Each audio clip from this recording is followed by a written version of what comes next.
Tonight, we catch up on For All Mankind, as well as discuss some video game drama, and then we'll dive into a discussion on Reacher Season 2. But first, Lucasfilm drama. All this coming up right now on the Writer Brothers. We're back, baby!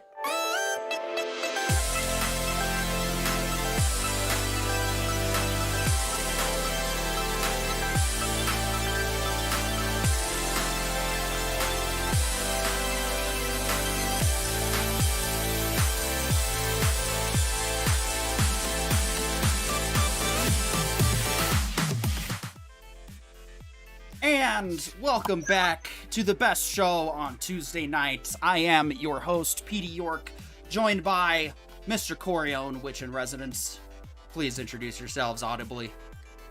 Thank you. It's wonderful to be back. Mr. Scogliotin. Cheers! Happy New Year, everyone. Hope everyone had an awesome holiday. I sure did. Yeah, and of course, Mr. Pollo Zapatos. And before we formally welcome our special guest, real quick, I want to touch on Delta 007 Hotel's comment. Good evening, getting tired of the YouTube black pill blobs. Well, I'm glad you said that when you did, because that's a perfect way to introduce our special guest. Coming back with us into the new year is, of course, Mr. Kamran Pasha. And of course, real quick, shout out to Lord Trinan. All right, guys, Cameron's only got a quick little bit of time, so we're going to give him the floor, and any comments you guys have, we'll try to get to him while he's here, but for the moment, we need to start with the news. So Cameron, you had some where did you want to start this? Well, first, let me say Happy New Year to everyone, to the wonderful subscribers to this channel. You guys are doing really well. You're expanding rapidly. God willing, this year is going to be exponential growth for you, and you deserve it. It's the kind of channel we need. Positive, honest, integrity. So that's wonderful. So I sadly only have about 25 minutes, but we're going to have it hard out at just around 6. So I'm going to jump right in, but everyone should stick around long after I'm gone. So look, there's a lot going on right now. A lot going on since the new year began. So let me talk about the drama just before the drama of the day. So the past week or 10 days, we have been subjected to a lot of media blitzes that supposedly this Ray movie was coming, right? There's this movie that was announced to a lot of surprise at the Star Wars Celebration in 2023, with Daisy Ridley coming up on stage, with Sharmeen Obaid-Chinoy, a successful documentary filmmaker. She's made 2 Oscar-winning documentaries, never made a feature film, and her only background in dramatic filmmaking of any kind is that she directed 2 episodes of Ms. Marvel, which is a wonderful show. If you haven't seen it, it's actually a good show. But her 2 episodes were completely reshot because she the skills needed to be a documentary filmmaker are quite different. And so it was a little surprising to a lot of people that someone who really had no experience in making any kind of narrative filmmaking successfully, because, had to be fully reshot, is not your first successful foray into that format. And then suddenly she's being offered a feature film in the Star Wars world, which would supposedly be $300 million budget, right? It seems, at the time I stated, it was quite improbable that that's really what happening, right? And then we didn't hear much about it over the past several months. We did hear about it in November. So let me go to the timeline, right? So in November, the talk started up again when the lovely Daisy Ridley, who I do think is a talented actress, who was just given garbage material in Star Wars, but Daisy Ridley came out and did an interview in which kind of embarrassed some people who were very supportive of this Rey movie supposedly happening, which was her interview in November 3rd, I believe, of last year. She said, well, there was really no script. I've been shown a new storyline. It isn't quite the storyline they pitched me a few months ago. So, we still have a process.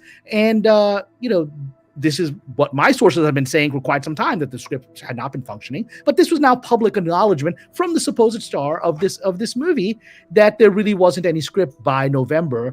And this caused a lot of shock and disappointment, at least people that became aware of it, who were excited for it, saying that this means that there really isn't a movie. I was like, yes, I've kind of been indicating there probably isn't a movie here, because you can't really film a movie without a script. And so that's as late as November. And so that took the air out of the sails of people that believed this narrative that Ms. Kennedy had been pushing. But she said something in that interview which was very important, because it backed up something I said that I got a lot of garbage attack from my private sources inside of Lucasfilm, which Daisy Ridley herself said when she was brought out onto that stage with Sharmeen Obaid-Chinoy, that nobody knew about it. She said it in the interview. Nobody at Lucasfilm knew about it. She said, no, it was a shock to people.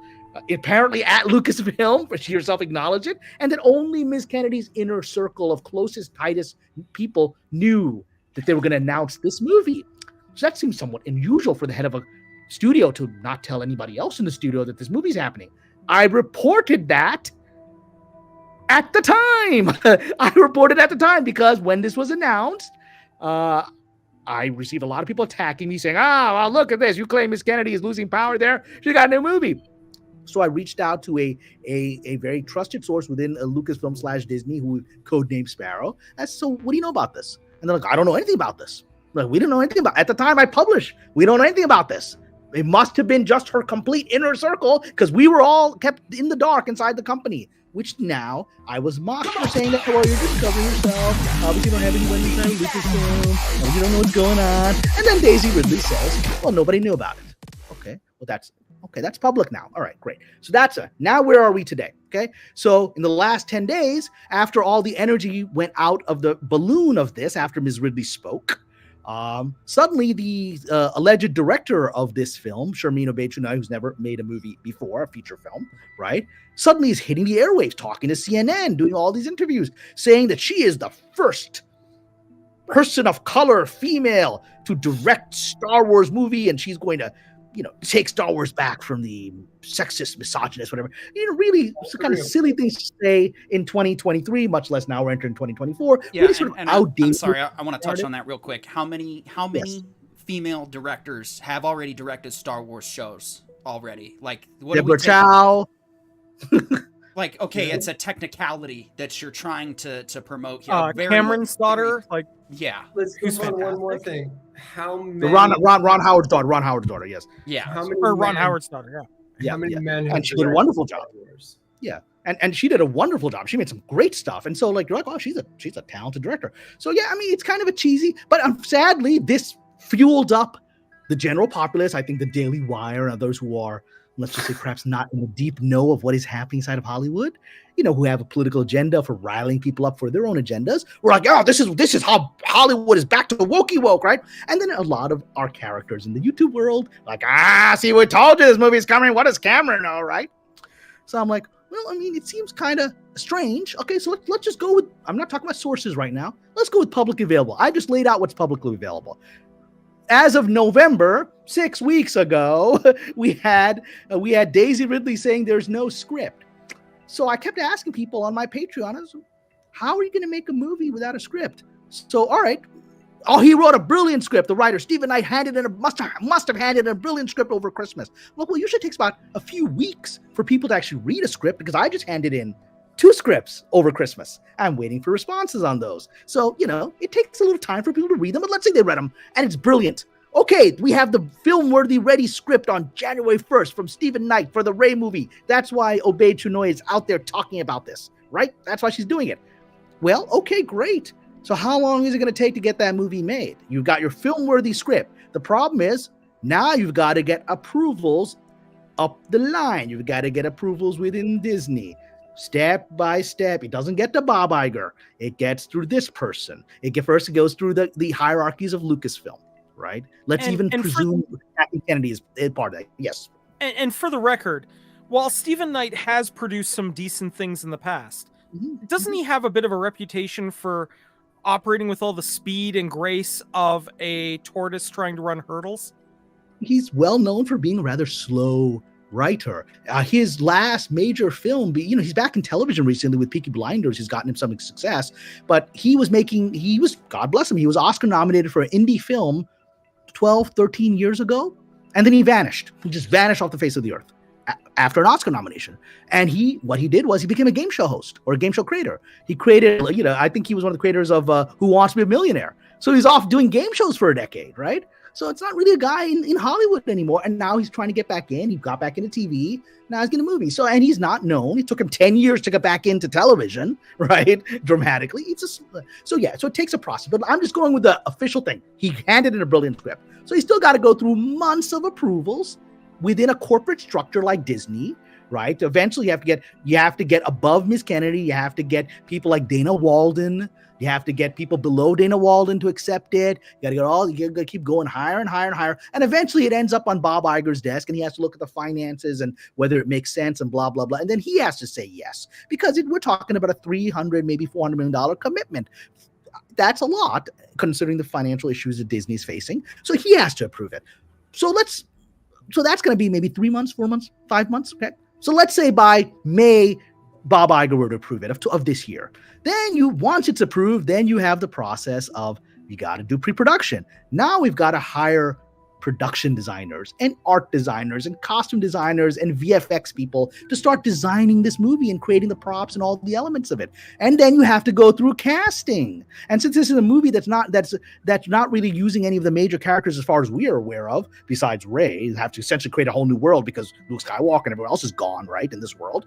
You have to cast. So that's probably another 9 months, a year of casting. So we're looking at somewhere in 2025, mid 2025, you might be ready to begin principal photography, maybe. So does that sound like a movie that's about to happen? It seems improbable. And yet it was being presented to the world as it's about to film, and look at Ms. Obey Chinoy. So what was really happening there, in my opinion, was Ms. Obey Chinoy, if you look at her IMDb Pro account, or just her IMDb, she got nothing going on. She's got nothing in the works. She's got nothing. Even if nobody remembers, in 2022, she announced that she was directing a movie with good old Will Smith to do Will Smith's career comeback after the infamous slap. Has anyone heard of this movie since then? No one remembers it. It's not even on her IMDb page as being in development. That's a Will Smith movie, and it's not even mentioned as being in development. She got nothing going on. So I think her PR people said, here's a chance to get her some attention and maybe get her some real work. Yeah.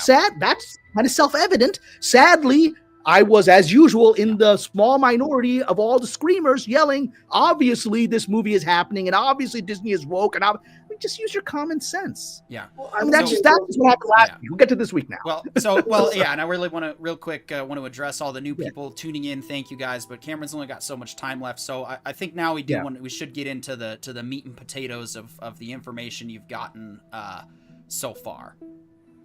Okay, so now we will talk about what has been publicly available here, and then I'll get into what my sources add to. So the big developments today, shocking developments to a lot of people. They were surprising. They're not shocking if you think about them, but they're surprising. The big announcement was that Jon Favreau announced today in the trades, officially, no rumors, he announced it in the trades in Variety, that he is doing a new Star Wars feature film. We haven't had a feature film since this episode, whatever the hell it was, episode 27, whatever it was, at episode Rise 9. of Rise of Suck. Episode 9, whatever. We haven't seen anything since then, right? As far as I'm aware, I don't think there's been a Star Wars feature since then. That was it, right? So we haven't seen anything, right? And when a Star Wars feature happens, all the resources of Lucasfilm go to that. There were no TV shows happening during the trilogy, remember? Right? Yeah. So all your money goes into making a Star Wars movie work or not work, depending on who's in charge of it. And Favreau is in charge of it, it'll work. So he's doing this Mandalorian and Grogu feature film. He's announced this, right? And that's a huge deal. Because now all of Lucasfilm's attention is on making this actually announced. This is a go movie. This is not a movie in development like the James Mangold movie that was talked about that everyone seems to have forgotten about, right? This is not in development, as obviously this Rey movie is in development because they don't have a script, right? Per Ms. Ridley herself, Daisy Ridley herself, that's in development. This is a go movie. That's why they've announced it as a go movie. Right, that they're moving forward with this, and I'll give you my inside information as to why it is a go movie, why they're actually prepared to make the movie, right? So that was a huge shocking information to it, and it is shocking to a lot of people, and perhaps perturbing to some people, particularly those who have been my critics, because last summer this bizarre mental illness wave spread through YouTube that you guys did not participate in, but most of YouTube participated in, where suddenly the mantra was Jon Favreau has quit Lucasfilm. I've gotten it from my sources. Everyone was saying that. Who are these mysterious sources? It appears to be the other YouTuber. So you hear from a YouTuber, Jon Favreau, this quit. And then you say, my source says that. And then someone quotes you. And there's this circle jerk of people claiming Jon Favreau has quit. I was like, why would Jon Favreau quit? He is at the verge of his victory. We just had this failed Indy 5 movie that didn't succeed and was probably the biggest bomb when it comes to just numerically. Even if it had some commercial, people went to see it, it still didn't match up to its budgetary implications, and so it's probably the biggest bomb in history in terms of financial loss. He is sitting prime. He's coming off of a successful Ahsoka. He's coming out, or it hadn't happened yet, but he was coming off a successful Mandalorian. Some people didn't like the last season. It's still fine. People are still buying Baby Yoda toys. Well, whatever. Actually, real quick, I just want to say, they're actually doing with Mando season 4 what I felt they should have done with season 3, and that's make it into a movie. And so I think, while I was hoping for Thrawn trilogy, why don't you go ahead and enlighten us then how Ahsoka season 2 plays into the Mando movie? All right, so so now I'm going to give you information from my sources, and again, you're welcome to believe or disbelieve them. Right. Get your salt shakers, everybody. Yeah, I mean, whatever. Believe it or not believe it, I don't care. I trust these people. They've been right consistently, even when the world says they're wrong, and eventually time proves they're right, as was proven now when they said to me, Jon Favreau hasn't gone anywhere. Jon Favreau is looking really fired with that Mando movie there. Yeah, exactly. And none of these people who made this the mantra of the summer is going to acknowledge that. But whatever, they are going to be what they are. Fine. I mean, I was the one guy saying, Jon Favreau still has a job. Nah, you're crazy, Cameron. Go back to you and your fake sources, and your fake job in Hollywood and your fake real name. And your fake me, crappy, Writer Brothers fake channel. Real IMDb, whatever. Want to be writers. So, okay. Go back with your fake life. I'll be fine. I'll go back to my fake life. Fine. Yeah. So let me give you my information from my quote unquote fake sources, right? So we got the information from my wonderful intel source, codename Sparrow, who said, and this is news I got this afternoon, so it's breaking news, and you're the first video to get it, the first YouTube channel to get it, right? So outside of my subscribers, Writer Brothers, which is that it appears. So why is this a movie ready to go? Because you have to have a story ready to go, right? It's because Jon Favreau has a script based on season 4 of The Mandalorian. He's had season 4 of The Mandalorian scripts for months. And at some point in this process, he decided that we're going to turn this into a movie. So whether they have a final script, they certainly have all the scripts needed to take this scene and that scene and that scene and put it together. They have an approved storyline that I'm sure has been approved all the way to Bob Iger for that season 4 that's just been waiting to go. So they're now going to make a feature film based on an approved storyline, taking the major plot twists and turns of season 4 and making it into a huge epic, probably $300, maybe $400 million epic movie, the first movie in years coming out of Star Wars, right? And they're going to throw everything at this. And Favreau, he doesn't disappoint. This is the guy that took Iron Man and blew everyone out of the water. People are like, Iron Man? You're starting off Marvel with Iron Man? And he blew me away, right? And he started the Marvel world. This guy. So this guy doesn't screw around. So that's why this is a go movie. So if anyone's thinking, no, Rey movie's going first. Rey movie's going first? How? Because who has the story ready? Yeah. Jon Favreau or this Stephen Knight dude don't have a script? Who's got the story ready? Who is ready to make a $300, $400 million movie? Jon Favreau, documentary filmmaker. Who is ready to go? Let's get real here. James Mangold would be ready to go if he had, but we haven't heard anything about that project. There's we assume that's probably in development, In fact, I had heard that was just a lot of other projects put into development and Lucasfilm just quietly there. I heard that this summer from my sources. So that's not moving forward anytime soon. So the only things that have been announced are the fake Rey movie and the real Mandalorian movie. So you all use your common sense as to which one is about to go, right? Just use your common sense. Just think for a second. I'm sure the Rey movie will make an excellent sequel to the Rian Johnson trilogy that I'm sure we're getting any day now. Yeah, so I that's coming soon. and that's what I wanted to get to. The Ahsoka season 2. You specifically mentioned the Veil of the Force and how that. Why does Ahsoka season 2? What's going on with that specifically? And also, Ahsoka season. Hello, Great Cthulhu coming in on the purple side. That's actually what we're talking about right now. All right. Okay. So yesterday, for those who follow my Patreon, yesterday I received a call from our wonderful contact Sparrow, who did what I was disappointed to hear. Right? Told me that Ahsoka season 2. I liked Ahsoka. Not everybody did. That's fair if you didn't like it. I liked it. And that's right. And there's people on my Patreon that hate it. God bless them. Right? It's a free opinion. Right? I liked it. And I'm excited for the next season, right? And I'm sorry the Rey is not going to be part of these. Passed away, God bless him, right? And so, but I was like, he's like, see, Ahsoka season 2, and this was the phrase that Sparrow gave me, has been put back into development. As in, they told me months ago the scripts are ready. They told me some of the content of the scripts. They told me the storylines, right? But it's been put back into development, and so they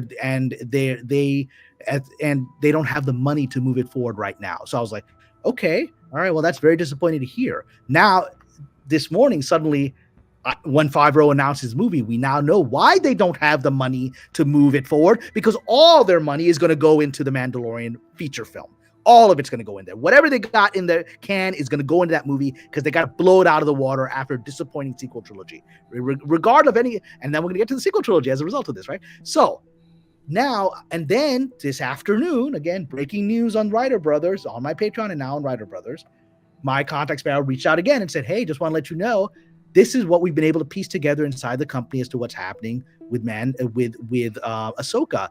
The reason Ahsoka was held off is, number one, the money is now going to John. Wonderful. Okay. Number two, they are committed, as of now, anything can change. Iger can say, I don't want to do this. Iger can be removed. The next guy doesn't want to do it. As of today, as of now, they are committed to using Ahsoka season 2 to use what they set up, or they briefly used, the world between worlds in which we met Anakin, right, in season 1, Ahsoka, other reality, the bridge between dimensions in Star Wars. And we saw how that can be used to go back in time. We witnessed that in season 1, where you go to young Ahsoka and to her earlier battles, right?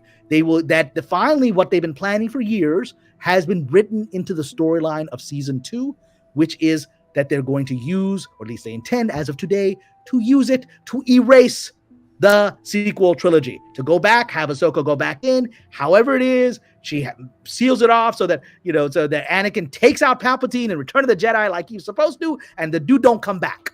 So Rey is never born. None of it happens, right? Okay, that was the plan. I heard this plan from a major screenwriter who's close friends with Favreau. I heard this from them years ago, and now finally they're ready to execute the plan. But they cannot execute, and I've said this many times. They cannot execute this show and this plan until Miss Kennedy has formally, officially retired. We think she's gotten her gold watch, and it's publicly in the trades, so that when it's broadcast that the sequel trilogy has been destroyed, well, she's not there. No one can write a trade article saying, how did Kathleen Kennedy erase her own show? Which will be humiliating for her.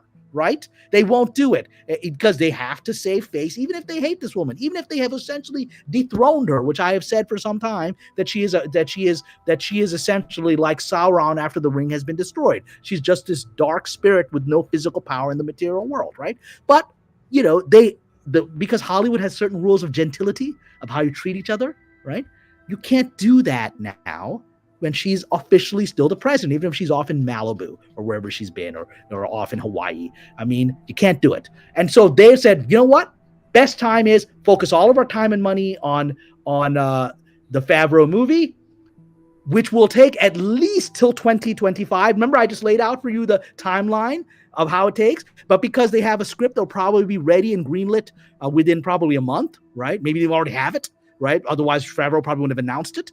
But it's gone through the processes. Favreau is a direct right arm of Iger, so I don't think he has to go through any hoops like Ms. Chermaine Bechunai has to get approved, right? And so I expect that, assuming everything goes the way it's flowing, that they will be in production, God willing, pre-production within a few months.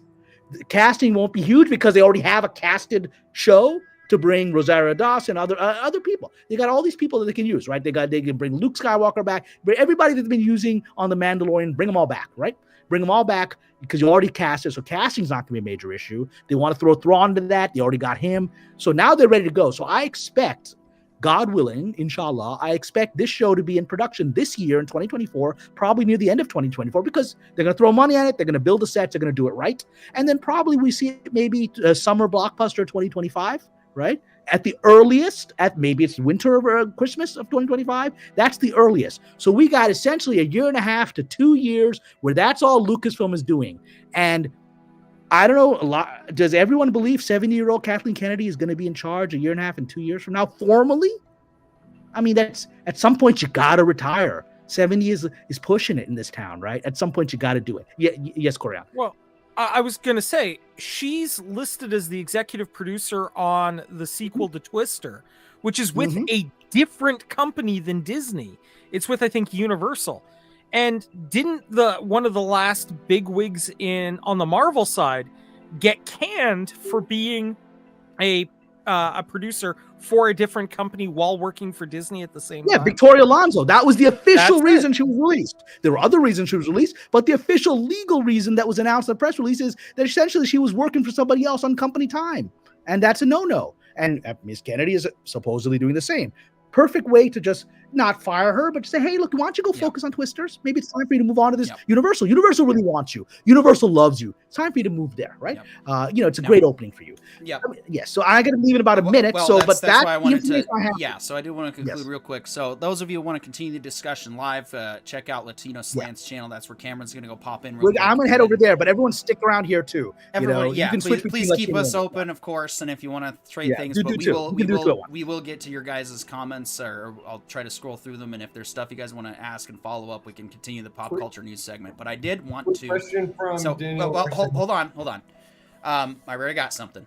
So what I would like to, I wanted to take the last couple of minutes real quick, Cameron, if you are open to maybe briefly teasing what else we can expect from you in the future on this channel. What I mean is, of course, we do like the scoops and stuff, but we do also like the fact that you have your own projects that you're working on. And so I was wondering if you'd like to inform the viewers that when those projects start to come to light, where are they going to find out about all the news for all your stuff? Well, they're definitely going to find out about them here at the Writer Brothers. I don't want to announce anything yet. I wrote an article about pre-announcing things and making them go away. As Corian will know, be silent as part of the spiritual. Yeah, I want to make sure I'm just whatever you're comfortable with saying to be. Yeah, there's stuff I want to be able to announce in the near future. Unlike Ms. Obechunoy, I would actually like these projects to happen, so I'm not going to announce them. Right. I'm going to announce them when they're a go. Like Mr. Favreau announced a Go movie today. I'll announce them when they're a go, and I'm getting a paycheck directly from the production of it. Okay, that's when I want to talk about. But there's there's things moving towards and when that happens, you'll of course be visiting Latino Slant's channel and here. I only have a few friends left on YouTube.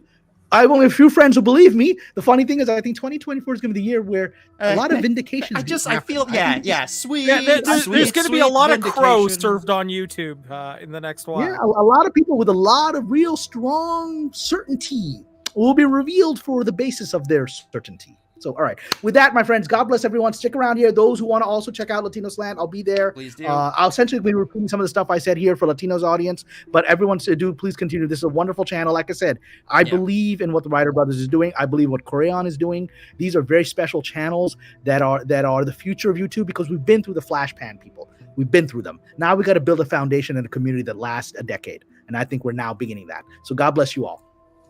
Yeah. Thank you, Cameron. And we'll thanks again, Cameron, and we'll of course try to have him on again to ask more questions, but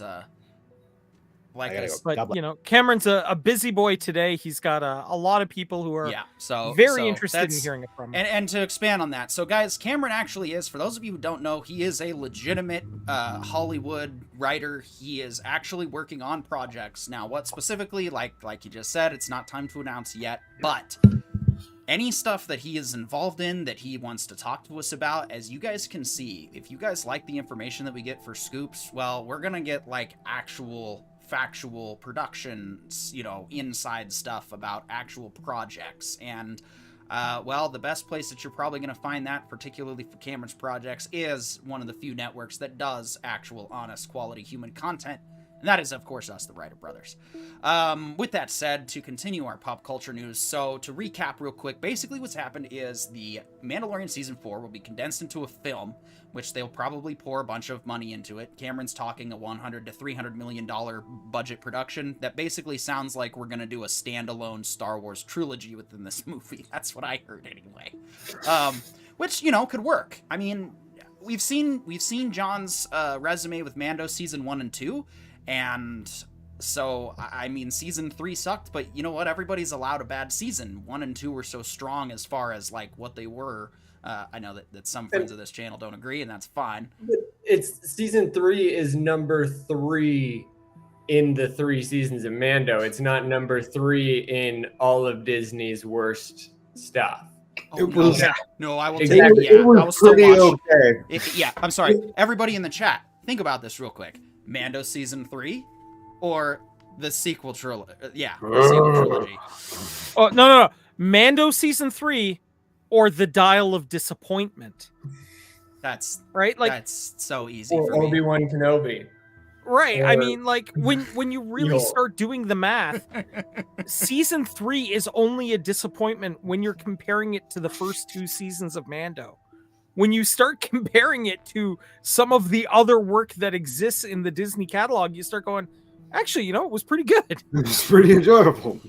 Boy, it's hard to believe only 40 minutes has already gone into our first broadcast of 2024. Guys, it is so great to be back. Now that we have a quick chance to just take a little bit of a breather, like I said, Cameron's time is very precious, and so please don't take it personally, guys, if we can't do comments on some times.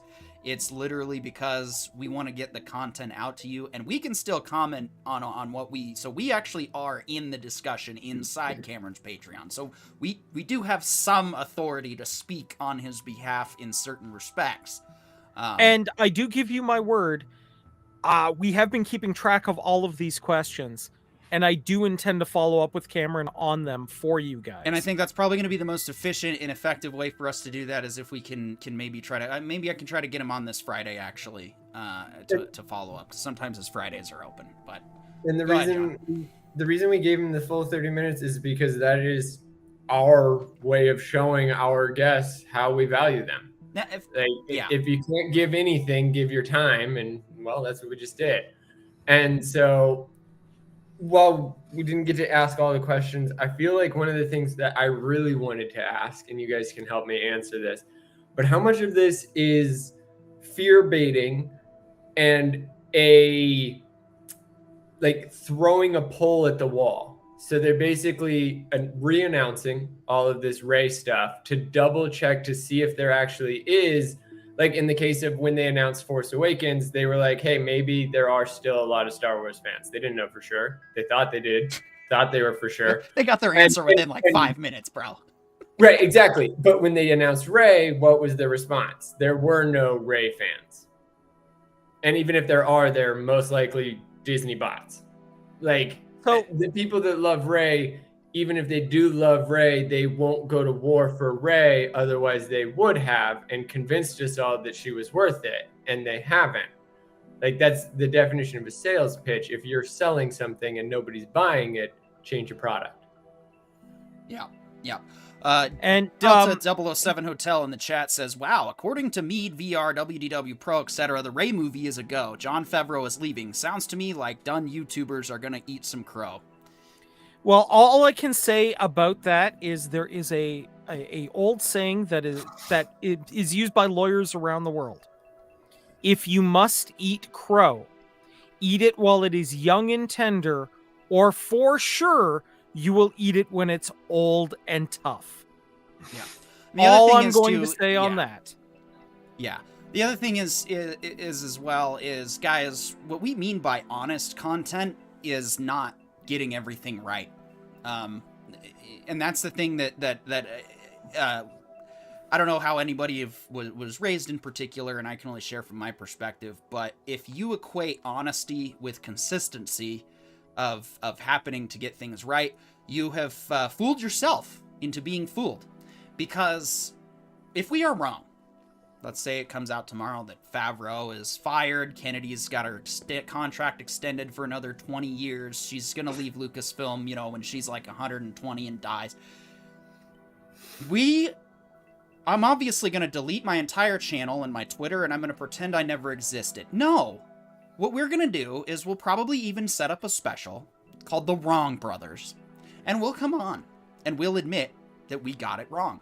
We will say, because in the end, even though it's more about us admitting the truth, well, it's also the fact that we all lose if that's the outcome.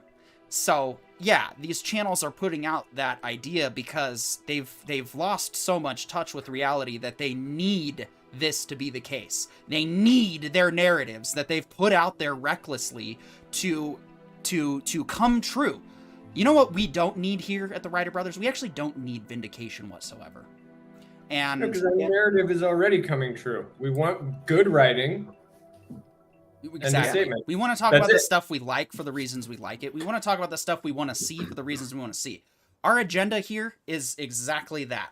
Honest, quality human content. We want to give people a place to have discussion, to escape from, but we also aren't afraid to have hard talks. That's what the Friday show is for.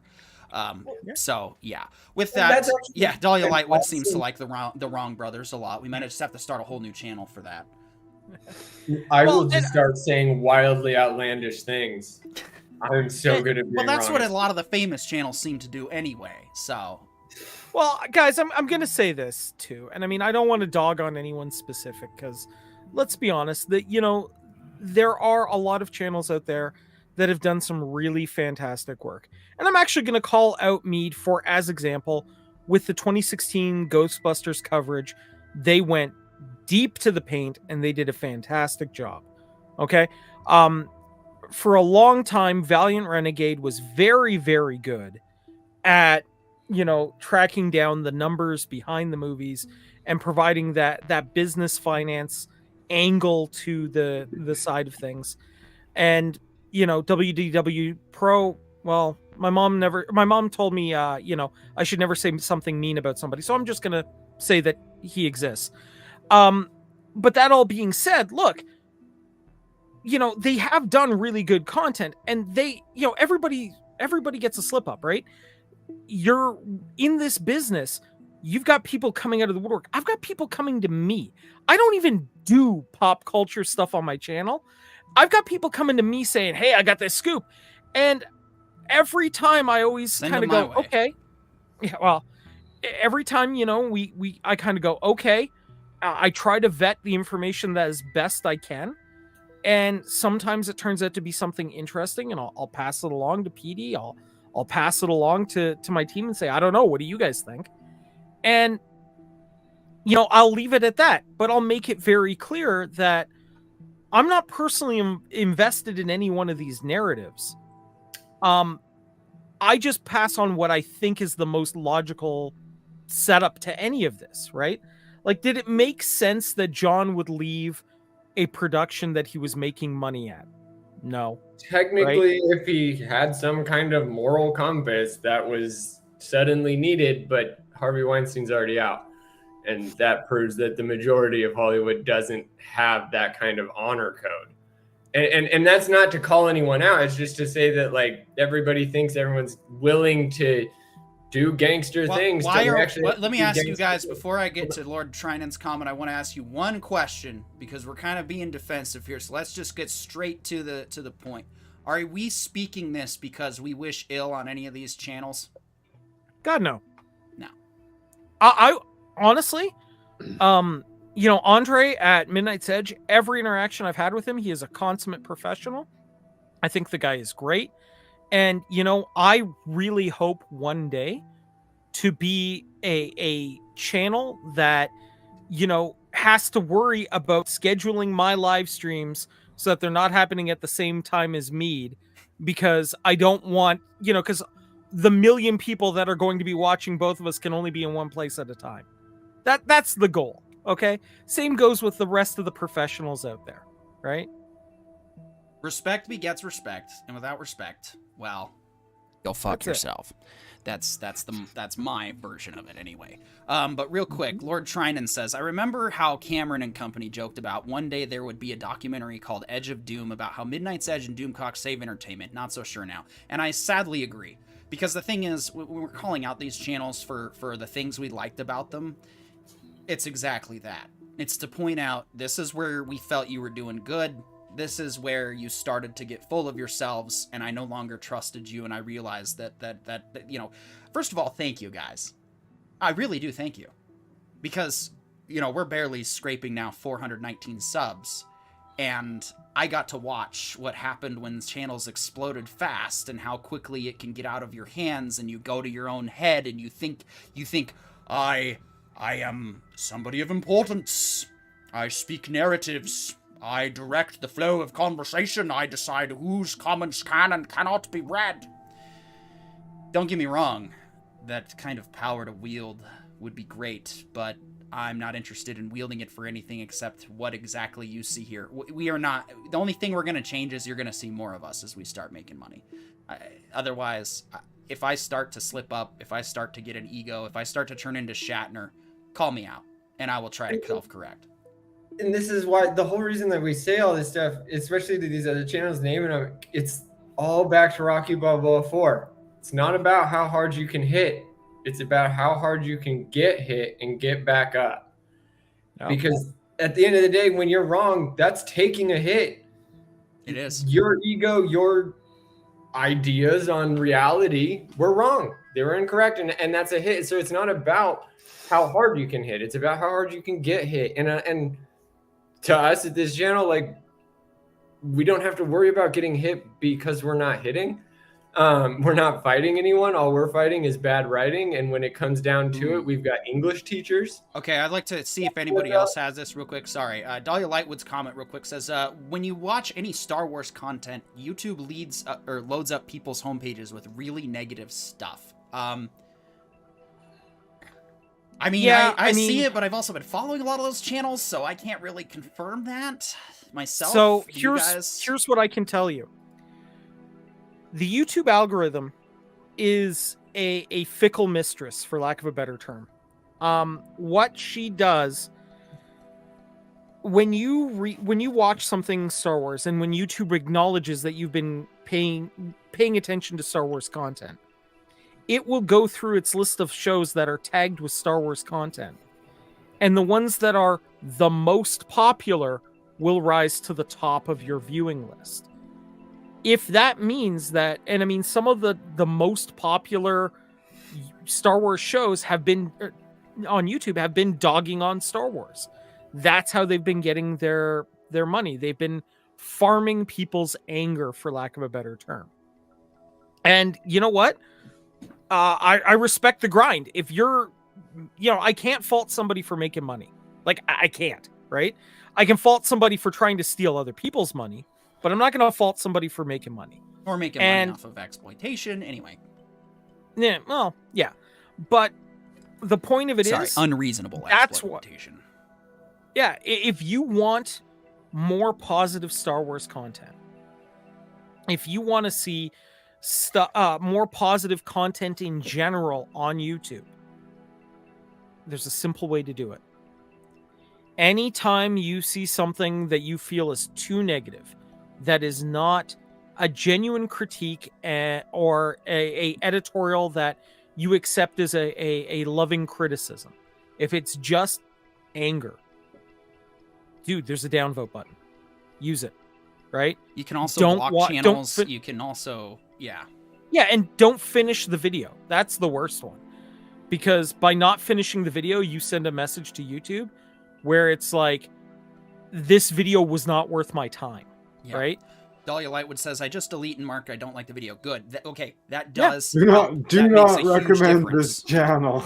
Yeah.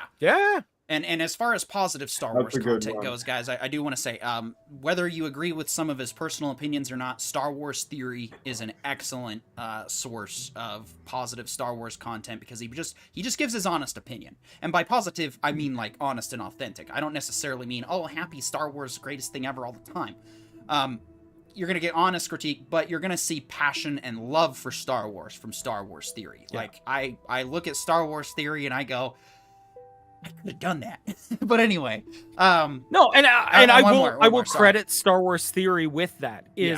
The dude is passionate about Star Wars. Say what you want about him, but we're talking about a dude who full on was moved to tears by the reemergence of Luke Skywalker. That's not to be sneezed at in terms of a genuine reaction. Yeah. And then Dahlia Lightwood actually recommended this other guy to me. A guy who loves Star Wars is even more positive than Theory, I would say. But again, he's got it in the channel, so that's the niche. If you want some, those are a couple of good and of course here you'll get honest and love for Star Wars as well. Yes, we rag on the bad stuff, but here's the thing, guys. My goal for myself, and I'm not going to hold the channel to this, is once KK is gone, anytime the sequel trilogy or whatever comes up, I think I'm just going to, like, hard pineapple the conversation to something else, because what's the point? Like, it happened. It's done. And that's sadly what you see. You know, I think a lot of, some of these other YouTube channels are getting caught in the midst of their anger. They probably don't even realize that they're being blinded by their own rage, because what are you guys going to do when KK is gone? I mean, I would direct my hatred to Iger personally, because he's got it coming, but you're going to make Favreau your new Kennedy? Well, that's not happening on this network. We're not going along with that. So, I mean, there's a reason we've just been genuine, because in the long run, this channel's still going to be around in the next 20 to 30 years, doing what we've been doing since day one. Yeah, I mean, it's almost as if negative Hollywood stuff has been running some sort of screen for stuff going on in American politics, but that's for the Thursday show, so we'll leave it at that. Yeah, the Thursday or Friday show. Either Thursday on Corio's channel or Friday back on this channel. That's partly like what I think is actually going on, not just in terms of like American political, but in terms of Kennedy's political, right? Like, she's got to do everything she can to keep her job if she actually does want it. And in that essence, what is she going to do? She's going to drum up support. How do you drum up support? Outrage. That seems to be the answer. It's not, never was super popular. But remember, 50% of all tweets on Twitter are from 20% of Twitter users. And even freaking Musk said that there's a ton of bots on Twitter. So, like, how much of that 50% of tweets and that 20% of Twitter is bots doing one person's job for them? All in that essence to say that, like, that's what made all these other movies, was Twitter. People went on Twitter and they were like, we loved it. We loved Force Awakens. And it's like, yeah, you can. And sure, you loved it, but, like, break it down. Prove it. And that's what we did. That's what we do is we just break down our love. And that's why we fell out of love. It's the same thing you should do in a relationship. Make sure that your love is true and not lust. And I'll tell you, my love for Star Wars is 100% lust. I love everything it could be. Because I just rewatched 2 4-hour videos on KOTOR. And If that isn't true love, I don't know what is. well, and dude, let me tell you, I love the games. I've played both KOTOR 1 and 2 enough times in my adult life, not just when I was a kid loving video games, to realize that they're shit games. Like when it comes to mechanics, they are hard. And there are so many things. Like one of the YouTubers started out and he's like, this game sucks unless you have the one mod package that you can only get while you have the computer version. And I've never played that version. Only ever played console. And so I don't know what he's talking about in terms of the benefits, but I still love the games. Oh, but again, I'm sure the changes are staggering because I've downloaded some quality of life mods for inventory management for Project Zomboid, and those are the ones he was talking about. It was the Assault Factories videos on it. But like when you look at the Star Wars, it's never actually been great in terms of writing, in terms of actually developing characters all outside of their archetypes. There are no whole humans in Star Wars. Everybody is exactly who you say they are. The smuggler turned hero. Hero, farm boy turned hero. Princess, queen. Like, nothing special, but it's a good story because what it really did is it built a world under archetypes. It showed that you can have an entire universe where all the basic archetypes can still thrive. And then the sequel trilogy just did that again. It's plagiarism plain through and through. And that's the part that makes it gross. Is it's weak. Well, not quite. With not quite. More money, Disagree. with more expertise, with more understanding than ever before, and you just copy and pasted the original script, let Rain Johnson do his thing, and then tried to recover. Right, exactly. That's what I wanted to say. Was it's like 4 it worked, or 4. Sorry, 7 it worked to just repeat 4 because there was enough. Awakens. Right, Farce Awakens. Yeah, exactly. Was good because it yes, it was a soft reboot, but you know what? At that time, I agreed with that because I thought they had a plan, and then like I said, when KK's gone, as Dahlia Lightwood points out, I'm not saying everyone should just review everything positive, and that will not happen here. I'm just tired of channels that talk about 90% of the time hate. I agree. That's why we just do honest content, not necessarily like. And if you want to see what happens when we hate something, revert back to our Halo episode. Oh yeah, and we haven't touched the Halo TV series since, and yet I play that game religiously. So yeah, and I mean, look, I'll be honest with you. There are times where I've sat a little quiet on a review because I just, the other guys really enjoyed it and I didn't particularly. And the reverse has also happened where I've been like, no, guys. You got to check this out, and everyone's like, Mike, like Corian, what are you doing here? This is not a thing, and I don't disagree, right? We all have different tastes. The thing of it is, we try to be honest, okay? We try to be honest with how we feel about it, and if we don't like something, we typically talk about what we think could be done to make it better, because at the end of the day, this is kind of a writer's room, and we're going to sit down and say, okay, how can we fix this? And if we do really like something, we're going to take it apart for why we like it so that we know what worked. We're like a hindsight writer's room. Yeah, like really, we're the black box of writers' rooms, right? Like once a show is made, they eject us to make sure that there's a permanent record of whatever the hell happened in there. and let me tell you guys, there's a lot of swearing that goes on in the back of that writer's room. Oh yeah. Yeah, I believe it. I believe it. All right, well, unless there is any more interest in the Lucasfilm drama, guys, you guys have been great. Thanks for being respectful of Cameron's time and also just being aware. Your interactions have been awesome so far. So of course, we can always go back to pop culture news, or we can always come back to Friday. But for now, we got to get back into why we started this show. Oh wait. Well, there was one more piece of pop culture news I just wanted to bring up. It's a follow-up on a previous discussion we had. Was it the video It'll game? only take a few. No, it's the fact that, remember how I was talking about Games Workshop and how they weren't sure, like we weren't sure whether it was going to get signed or not? It's signed. It's happening. Henry Cavill is going to produce a Warhammer series for Amazon. It looks like it's going to be a full TV series. It looks like it's going to be set in the 40K universe. And here's the interesting part. Henry has said the one thing he regrets is that he can only play one character in the 40K universe. But he might be able to play a Warhammer Fantasy character as well as a 40K character. Which means it sounds like they're not just going to create a 40K series. They may be talking about a fantasy series as well. And given the fact that right now, Games Workshop, the owners of the Warhammer franchise, are kicking the butts of everything owned by Hasbro sideways, it's entirely possible we are going to be looking at a cinematic universe that could potentially rival Marvel down the road. So we could be at the start of something very impressive. Stay tuned, guys. Absolutely. Now, Orion, how do you think they could ever beat the Marvels? Easily, with good writing. Yeah, I was going to say with like one hand tied behind their back, probably. All right.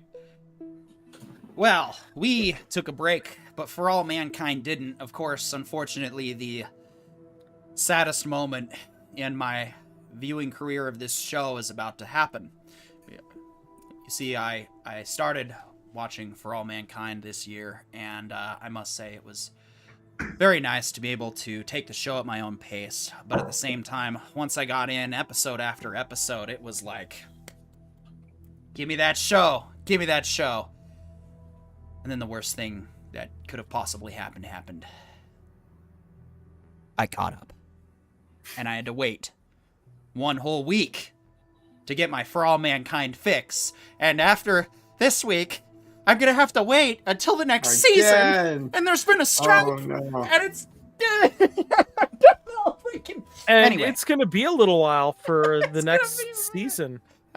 Yeah, season 5 in 2026. Anyway. Yep. If you guys can't tell, speaking of passion, I'm really digging For All Mankind. And while I did feel that season 3 just didn't really quite hit the just meat and potatoes that is season 2, season 4... I had a feeling season 4 would kind of... I'm so sad that it ends this week. I don't want it to, because this season's just been another wild ride of unexpected twists and churns. And yeah, if you guys are not, like, Apple TV right now is my number one, like, recommendation for streamers. Why? Because they have the best content of anybody. I don't think we've reviewed an Apple product on this show yet that I would say sucks. Mainly either because we haven't found it, or because John's been a good job of filtering content that he knows all four of us would probably enjoy. But that's just it. Well, then again, that might change with Monarch. We'll see. I keep hearing mixed reviews. Some people love it. Some people hate it. hate it. That sounds like the perfect. That sounds exactly like the kind of show that deserves to be reviewed on this network. But we'll talk about it later. In the meantime, though, we've caught up for season 4 of For All Mankind is now up to episode 9. John, why don't you go first? Okay. I think it is so great that you guys finally caught on. I have been caught up on For All Mankind since either the end of season 1, beginning of season 2, or right at the middle of season 1. And man, I think it's funny. Season 3 was bad, but if you think about it, season 3 was all of the exposition acceleration that we needed. If we didn't have season 3, we couldn't have season 2, because there is so much science jumping, right? Like suddenly in the 90s, you mean we couldn't have season 4? Season 4, right? If you didn't have season 3, you couldn't have season 4. Oh yeah. So I want to say real quick to back you up on that. My biggest disillusioning factor for season 3 was that they had the aesthetic like perfectly in season 1 and even in season 2.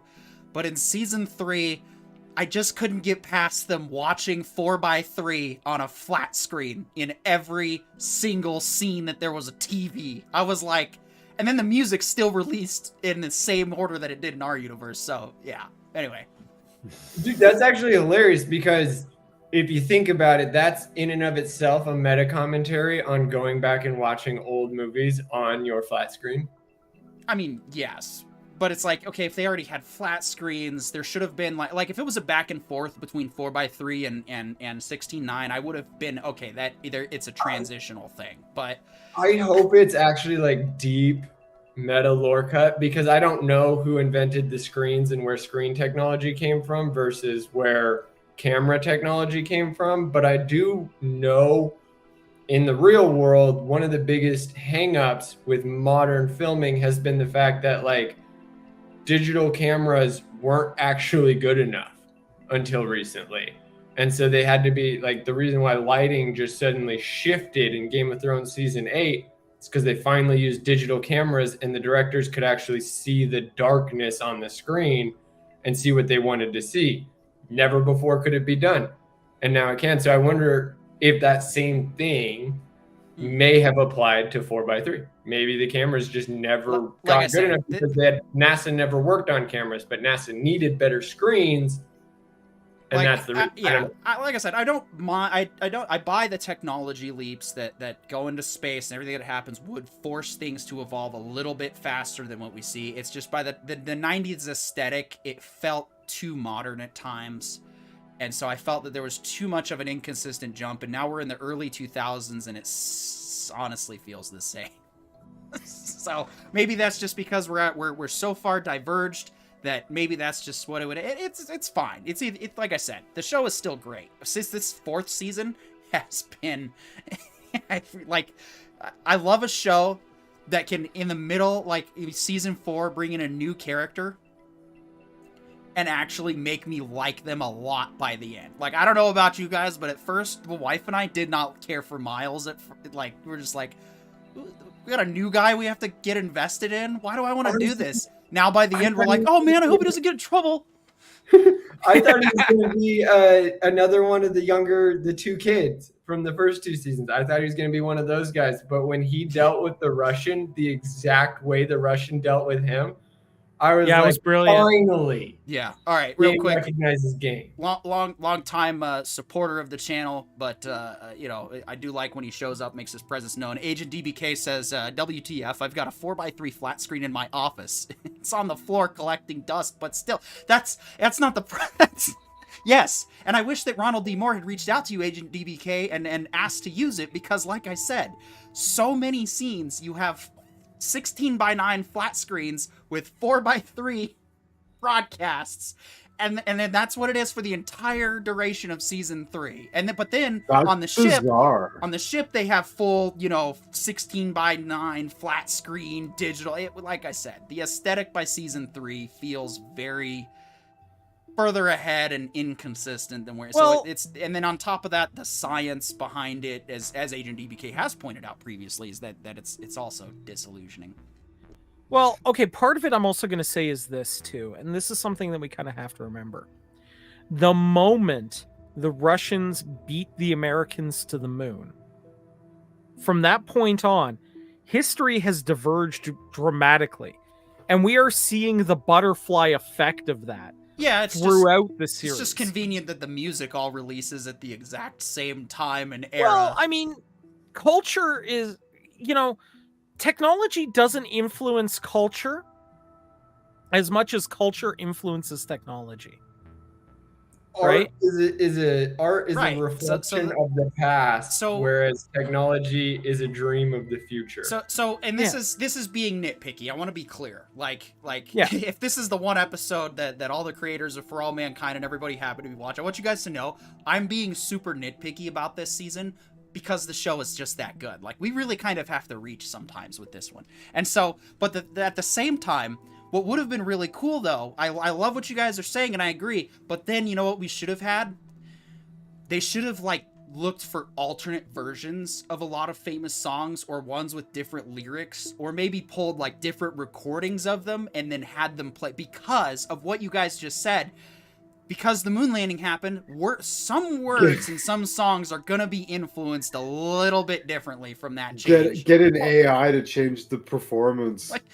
I'm sorry, I have a feeling that We Didn't Start the Fire. It's going to sing about a couple of events a little bit differently in that. Well, that's true, timeline. right? And I mean, like, the song "Man on the Moon" is not going to exist, right? Like, it's just not going to be a song that exists, and I get that, right? I mean, heck, the fact that John Lennon survives his assassination attempt in this series, so there should be more. means the Beatles that reunion album, right? Like, there's a lot of pieces like that would just completely throw wrenches into everything, and I'm not arguing that. What I am saying though is when it comes to the technology, like one of the coolest things that I noticed anyway that was sort of happening in the background was we went to electric cars a lot sooner than we're adopting them now. We started adopting them in the 70s practically because we were getting the materials necessary to make the batteries cheap and quickly.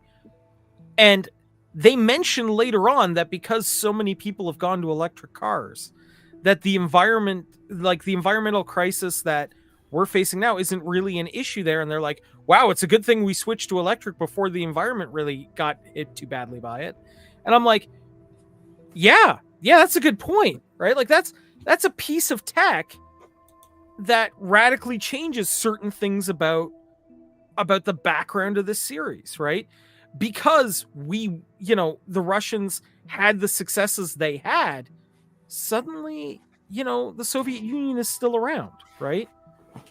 These sort of things actually make interesting plots. It's also funny too, because in season 1 and 2, I'm like, this alternate universe is really working, and now the Soviets are still around in the early 2000s, and I'm like, this is timeline's turning into a nightmare, isn't it?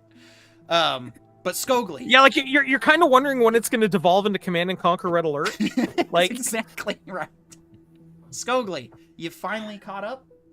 I'm most of the way through season 1. Okay. I got a way better means to catch up, kind of baked into my streaming schedule moving forward. Yeah, but it's picking up too. Yeah, I'm at the part where they left the cliffhanger about Ed's boy on the bicycle. Oh. Yeah. Dude, I'm so glad I watched that before I had a kid. I don't know what it is, but ever since I had a kid, kids dying in movies just well, what it is that you're a human being and you have feelings and you care, and it's disgusting. You need to stop that. But that's what I said. I don't know. It's like, oh man. Well, since it's been brought up, not that I want to get into everybody's tragic backstories and whatnot. Like that is actually the one thing. Like everybody, life is hard. Let's just say that. That's one of the reasons why I don't do dramas, because I've had life kick the shit out of me enough times to know that it's just not worth it. Like petty arguments, petty BS is just petty and wasted. It's a waste of time. It's a waste of energy overall. But it's like when people say that, oh, I've had this happen, like, yeah, I know. Life's hard for everybody, man. It sucks. The one exception to that is, and always will be, the ones who win at the pain and oppression Olympics are people who lose their children. And it doesn't matter what age either. Whether it's young children or adult children, there is no preferred situation that I have ever come across where anybody has ever said that, oh yeah, it was so much easier because they were older. Like, no, it's terrible. So that's where, when people who show up and they have that kind of circumstance, yeah, I'm actually a bit more sympathetic to it. And that's the one time where it's like, okay, you deserve a little bit more than I do. And I will say that situation that happened to Ed, where he lost a kid while, out in space, that's actually based on a real event that did happen inside NASA. I did not know that. Yeah. It happened to one of the Apollo astronauts, apparently. Wow. And the discussion was, do we tell him? And the answer was collectively, oh God, no. Space is dangerous. He's still got a long voyage. He can deal with it when he gets home. I mean, it's so rude. Like, it's the same thing you said about eating crow. Whether you eat it now or you eat it later, it's tough or soft. It's still gonna get eaten. And I get it. I get the idea that you don't want to deal with the irrationality of death because it could spark these feelings in any other way. But what's the point of having a team if you don't trust them to handle themselves in the worst circumstances? And, Well, and that's always been the case. Well, right? and that's just it, John. I see what you're saying, but at the same time, it's like you know, the Apollo team knew that person better than any of us did, and so they probably knew that disclosure might have been, because I heard a story. So I had a story from my when I was at boot camp, our boot camp mentor, who was a full bird 06 captain. He said that he had a storekeeper, one of the enlisted jobs underneath him, whose, I think it was his grandmother, passed away during a very important evaluation. She was basically evaluating a warehouse, taking inventory. This was like to advance to the next pay grade. And they get the Red Cross message, and, you know, she's got like several hours still to finish this big inventory, or however, it's a ridiculous amount of time. And so what does the captain decide to do? Doesn't say anything. And then after she's done, they go over the evaluation. They say, all right, I'm sorry to say this, but we got the call from the Red Cross. Your grandmother passed away. She was so angry that she didn't even, you know, blind rage, just, how could you do this? Not tell me right away, blah, blah, blah. Well, he didn't. It was, yeah, Captain he White. needed his inventory done. He just let it go. And then she came back a couple of weeks later after her convalescence leave and whatnot, and she was like, and realized that Captain White made the right call, because he did inventory, because she said that if she hadn't finished that in the critical time, it would have cost her her advancement, and it would have cost her her career, all for emotional satisfaction of knowing something. Like here's the thing: when someone dies, they're not getting any deader. They also ain't getting any more alive. So when it's done, it's done. And but see, here's the issue with that: her promotion and evaluation, she didn't get 2 stars. She suffered a death while working her ass off to get promoted, and then she goes to her office to get promoted and gets word that her mom died during her promotion inventory. And the answer of the captain is, well, we wanted you to get that done. Like, I think there's a little more to it too. I think hear me out, guys. A good leader should know his people well enough to know how they're going to react to the worst news imaginable. Like, this would have been putting off there for are advancement some people, for a year, by the way. Yeah, and I'm just gonna say, there are some people that are going to be angry in the moment, but are going to come back later and go, okay, I now realize you made the right call. Yeah. And there are going to be some people that are not going to be okay with it. And for the people that are not going to be okay with it, absolutely tell them right away. Absolutely. But I think you have to base really terrible news on who's going to be receiving it, not on a blanket policy. Yeah. No, and that's for sure. Like, to me, the thing is it's what came first, the work or the individual's heart? And as a leader, I think that is the most important question you must always, always, always ask yourself. I think one of the issues that we have as a modern world is we have so many leaders that are trying to get the absolute best out of their people. And so, yeah, the captain definitely got the best out of his employee, and the employee did the best work that she could do and was gonna do because she was getting evaluated and was ready to get promoted, and all those things in her life were in a line, and then one black mark was gonna mess that up for her. The thing that bothers me is that the leader didn't realize, fuck the black marks. When it's your team, when it's hearts at mind, like, that's the part you need to actually be the leader that can lead them through the destructive process. Yeah, sometimes that means knowing when to disclose certain sensitive information, and in the middle of a career advancement evaluation is not that time. It's the best thing to do is to wait and let it finish. And that's where I would disagree, because if it's during an evaluation phase, that's when you find out, right? Okay, I'm sorry, that's even more messed up, dude. Now you're taking advantage of the situation for personal gain just to see how they react. Yeah, you're taking advantage of the situation for the team's gain. No, it has nothing to do with the okay, you're misunderstanding Captain White's purpose. The evaluation had nothing to do with it getting done to affect the performance of the unit. The evaluation was purely career advancement. It was not like it needed to be done for the sake of the unit. It needed to be done for the sake of the member and her career. And so the captain evaluated for the sake of the member and her career. She needed to finish the task, then be informed of what happened. And I hear that. That makes sense when you put career over everything. And that's what I'm talking about, is even the captain put her career before her heart. And that's the thing that leaders keep trying to do. They keep trying to put what's the logical benefit to telling her the news and then she quits the evaluation, has to put off advancement for another year? What do you achieve with that? Reality. At what expense? At what cost? Life. Like, you're right. Someone's career would have been delayed just because. What did she come back and say? She came back and said he made the right call. She agreed with him.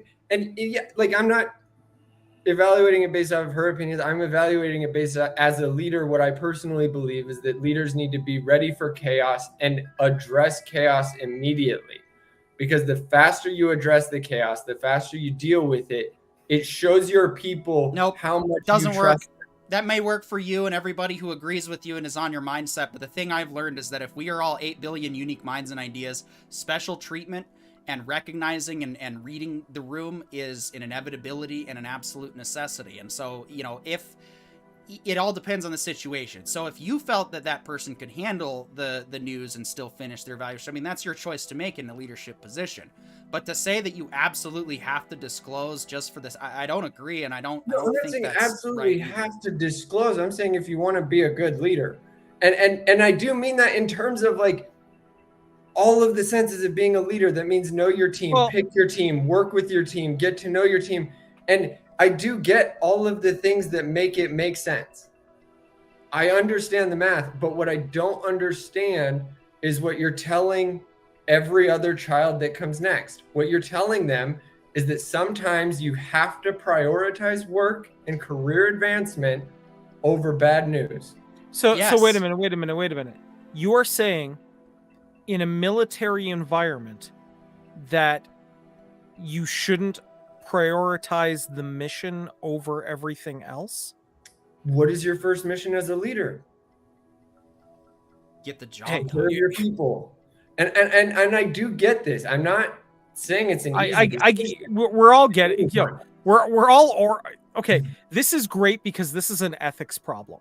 And the great thing about ethics problems is there is no right answer to any ethics problem. There's a lot of wrong ones, but there is no true right answer to it. Ethics are a lot like grief. There's no right way to deal with it, but holy crap, are there plenty of wrong ways. Yeah, I mean, goodness knows I'm the I'm probably the dictionary definition of a couple of the very wrong ways to deal with grief. Yeah. But, and I mean, especially, when that happened to the kid there, that hit me really damn hard. But you know what? And I totally get where Ed was coming from, where he was like, no, you know what? Screw it. I'm just turning off the radio. I'm turning off everything. I'm taking a break from reality for a little while and forget all this noise. And I do totally get where he was coming from doing that. I mean, I had to take time off to get my head right. So did I. And I haven't lost a kid. I've only lost, friends and my mother. So, I mean, it's grief. Well, I mean, it's still grief, right? Yeah. And their last conversation too. Jesus. Yeah. And, even to this day, right? Like it's 10 years later and today's the anniversary, right? And I'm still going, you know what? I needed a break from Facebook today because I just could not deal with the rest of humanity for a little while. And I actually needed the solidity of my day job where I was just arguing with AIs all day. Because that was way easier. What? Now then. Okay. It was far easier dealing with the fracking toasters than dealing with the rest of people today. And you know what? That's sometimes how it is, right? That's sometimes how the world works. And I thought that, one of the things that For All Mankind, we can argue about the science. We can argue about the changes to the timeline. We can argue about all the nifty butterfly effects and everything. What For All Mankind does best is personal stories. Oh, the acting is great. Right. Oh. And not just the acting, but the work the writers are putting in behind that to give them something to chew scenery on. I mean, we wouldn't have really cared when that space station's gravity started getting way out of control if we hadn't seen those characters grow, we hadn't seen those characters learn, if we didn't give a damn about Ed, if we didn't give a damn about, Ron's kid, right? Ron's kid's tragedy is, like, both their kids' tragedy is so deep, and we care about it so much because they took the time to write the characters well. And the actors involved made us care about those characters. Yep. So whatever else you say about For All Mankind, the human story playing out is superb. And that is, I think, one thing we can all agree that Apple has done phenomenally in every one of its shows. Every single one has put character and characterization at the forefront. Yeah. I'd love to rant and rave for, another 30 minutes about For All Mankind, because I totally could. But we just don't have the time. We just don't have the time, so we're going to save it for the finale next week and move on to our video game news. Corey O, you brought a segment for this. Yeah. So I don't know how many of you guys know this, but back in the day, I was a big fan of City of Heroes. It was my post, the early MMOs MMO, and we got a huge announcement. So City of Heroes had existed in a space where it could only be spoken of in hushed tones for a long period of time because NCSoft shut off the servers. They weren't going to have anything more to do with it. Even though it was still a very successful game, they just wanted the resources to do other things. Well, over time, a very passionate community built server emulators and was trying to get them up and running. And then they started talking to NCSoft and basically said, we have a service, we have the servers, we don't want to make money at it. Yeah. And they decided to give an official license to that community. So now City of Heroes is back, baby. Get your spandex and funky powers out. It's time to go back to the city that we love. It's now legitimate. It's completely free. The server guys who are running it are asking for donations to help keep the server alive. But otherwise, everyone's free to go and make an account and go play. And I believe you said it's on the on the MacBook. Yeah, it's on PC, Mac. Basically, you can play this thing on just about anything. I haven't tried on an Android device. John, did you but hear I that? assume it's possible. It's on MacBook. And, just putting it out there as a thought process, the game is a very robust guild system, including a system for like doing, for example, streaming. So if you guys would be interested in, if ever, in us doing the Writer Brothers live from the City of Heroes, it could be something or we from the consider bridge of doing the down Starship. road. We can also do Star Trek Online too. Yeah, we could do it from the bridge of the Enterprise.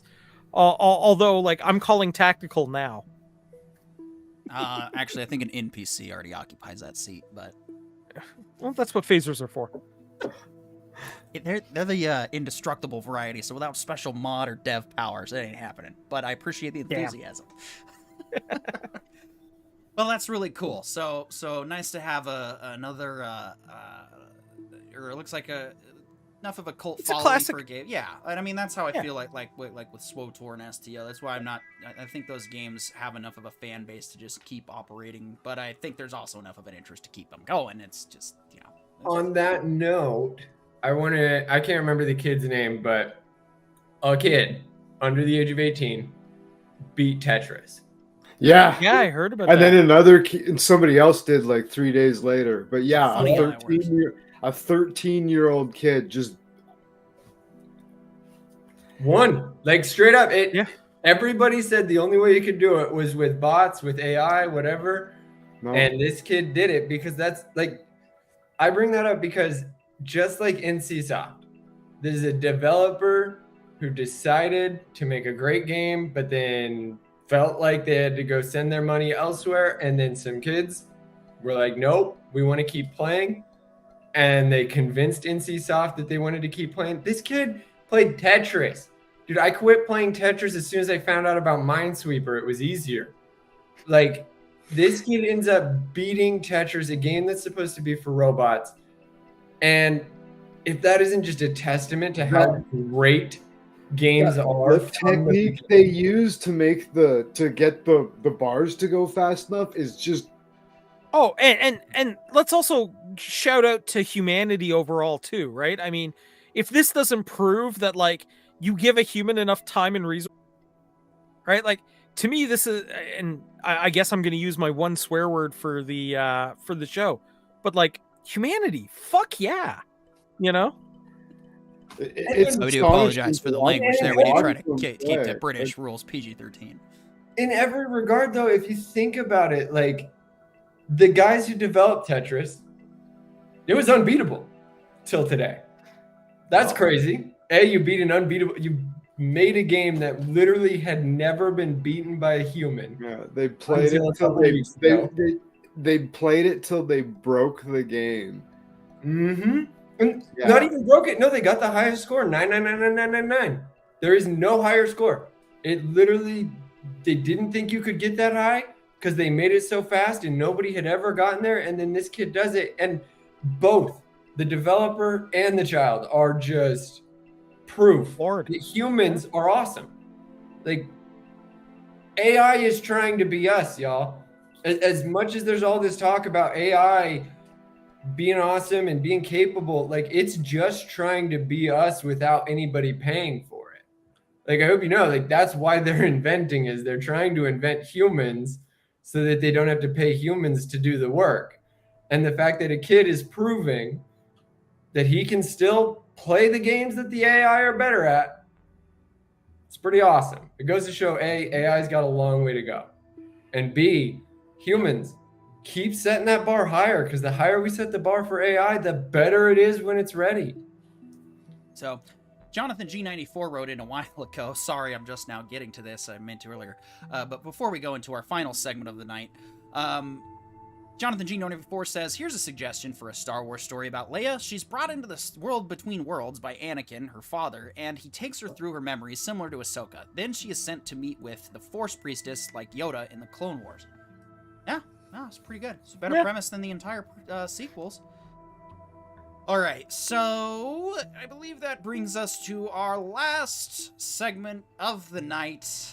Daniel Larson, if you're still watching, this is exactly what you've been waiting for, what everybody's been waiting for. So, we have decided that we're going to cover Reacher Season 2, but we are going to do 2 episodes a week, starting this week with Episode 1 and 2, and then 3 and 4 the following week, and then, you know, basically the next 4 weeks. If you're looking for solid Reacher content, you come to the right channel. We're here for you.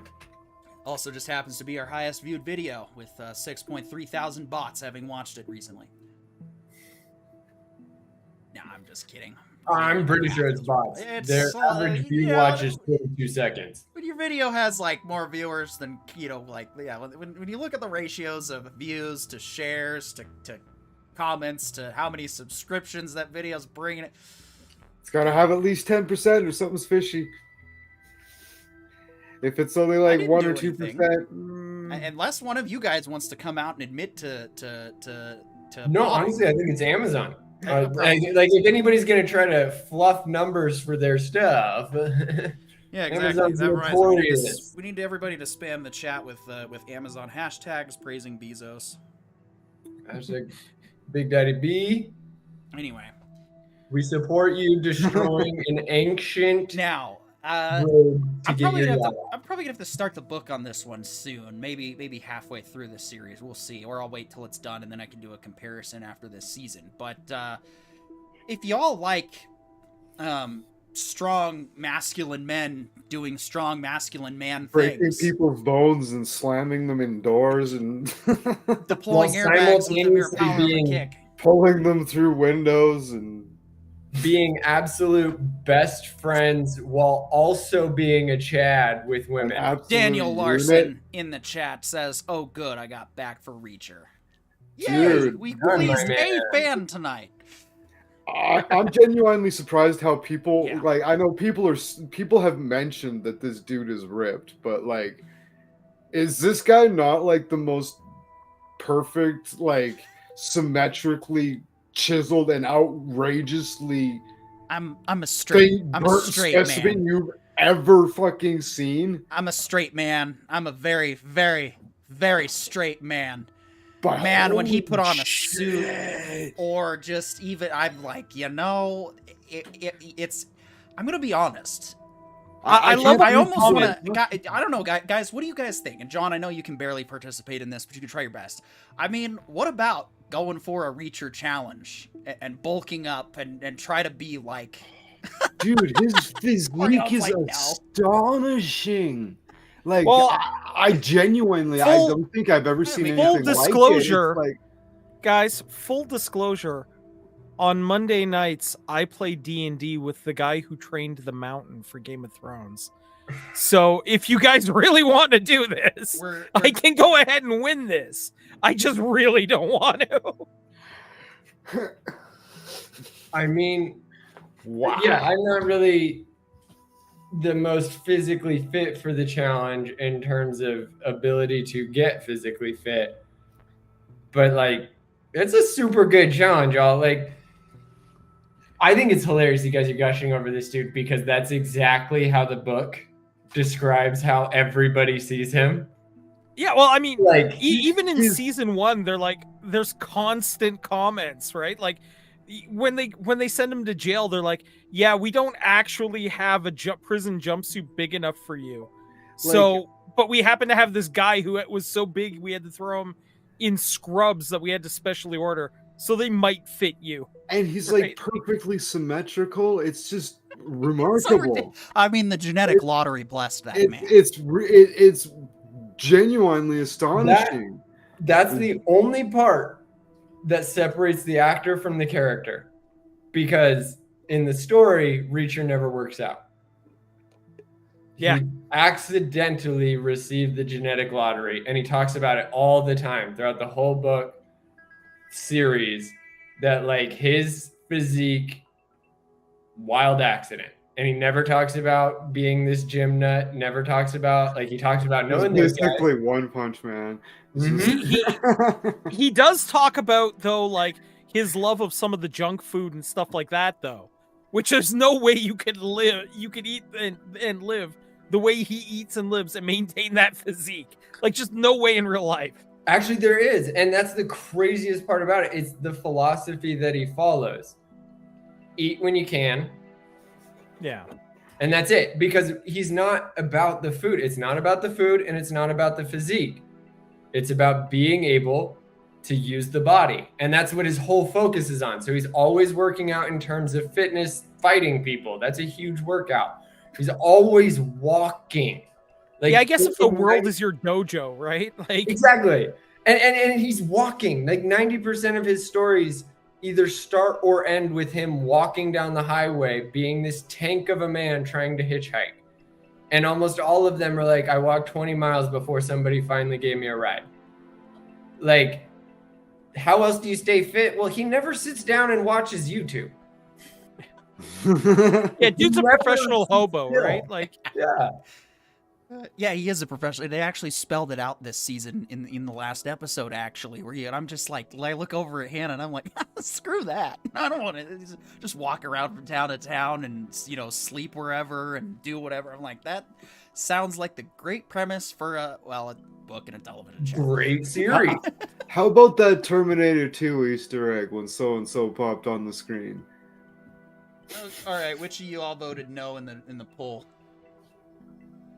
That was me. Oh, dude. You guys. It'll just be Petey embarking on the Reacher challenge, which, you know, I mean, that wouldn't be a terrible thing. Look like Me, Alan Richson personally, sitting I'm in the here best just shape of my barely- life right now. Yeah. I lost like 80 pounds 3 years ago. Welcome to the Ryder Brothers. My chair collapses underneath from me. Sorry. I'm just gonna be sitting here, and instead of caffeine, I'm drinking whey protein shakes. Right, like, yeah, because we gotta all hit That's it. You gotta hit the Ryder gym after after the show. I don't know. The Ryder It Brothers. actually. I'm not gonna sleep anymore. I'm just gonna jog. You Yeah. know, like Well, It just turns into the Ryder Fitness Brothers. no. Actually, what Dahlia Lightwood might be down for that. But really, I don't know. It's like I was watching the show and I'm like, you know, I don't know. It's. I know I could do it if I really wanted to. You know, get into the gym, go every night for a couple of hours, and really just push myself, and you know, and then increase that to 4 hours, and then 12.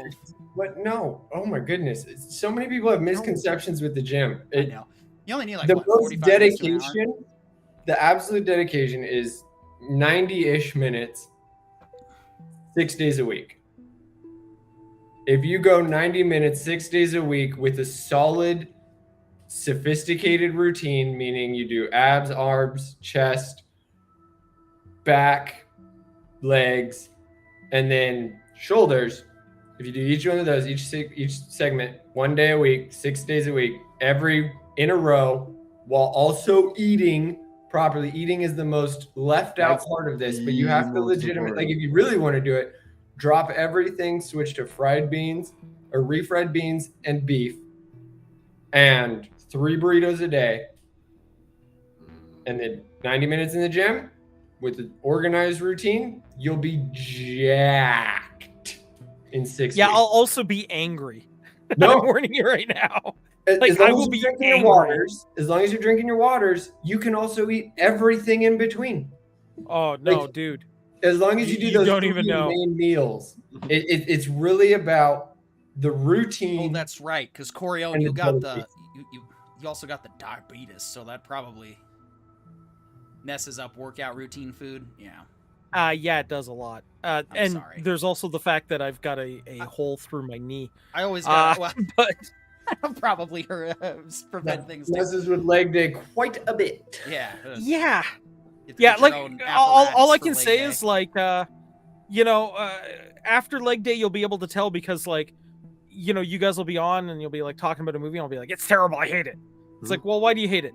Because I'm in pain, damn you. Now I always feel bad for I always got a soft spot for people with food allergies because it's like it sucks that you're limited because I love food and I'll be honest, you know, Taco Bell has probably been the difference between eating and swallowing a bullet some days. Not like lately. That was we're talking 2013, 2014 time. But that's just The dark times. food. The time Some of days woke. I exist to eat. And that's, yeah, I don't see any problem with that.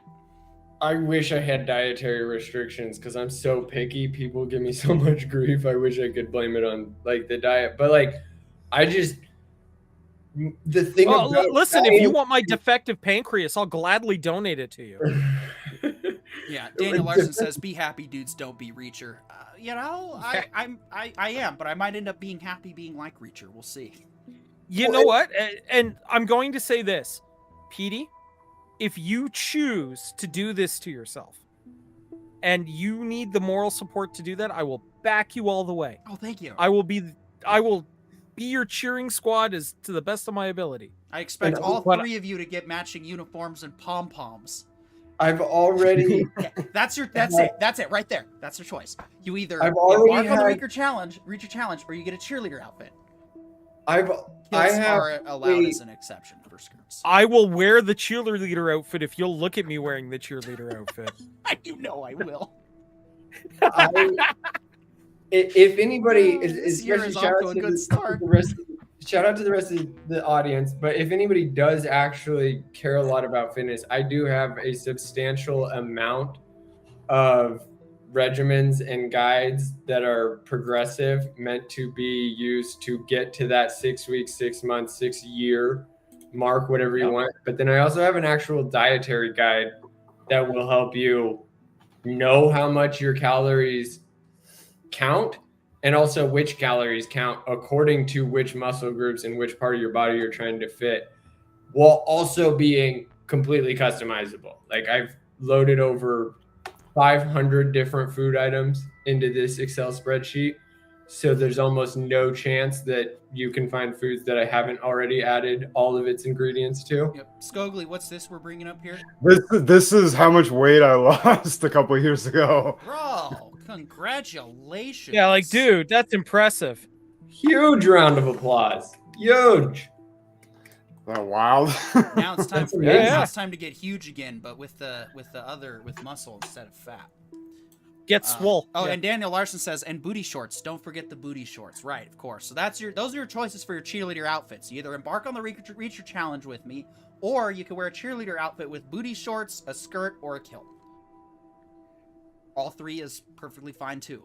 I mean, if you want to commit channel suicide with it, I'm down to wear it.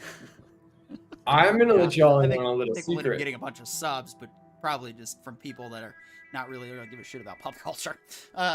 Well, here's how I'm going to go with it, and this is what I'm going to put forward, and I'm just going to say this. Y'all know that I've had a wide variety of people that have been very interested in me, and I'm going to say this. Cap has nothing on my booty.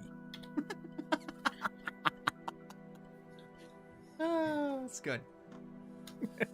That is good. Skogly says 80 pounds. Wow. That's really good, man.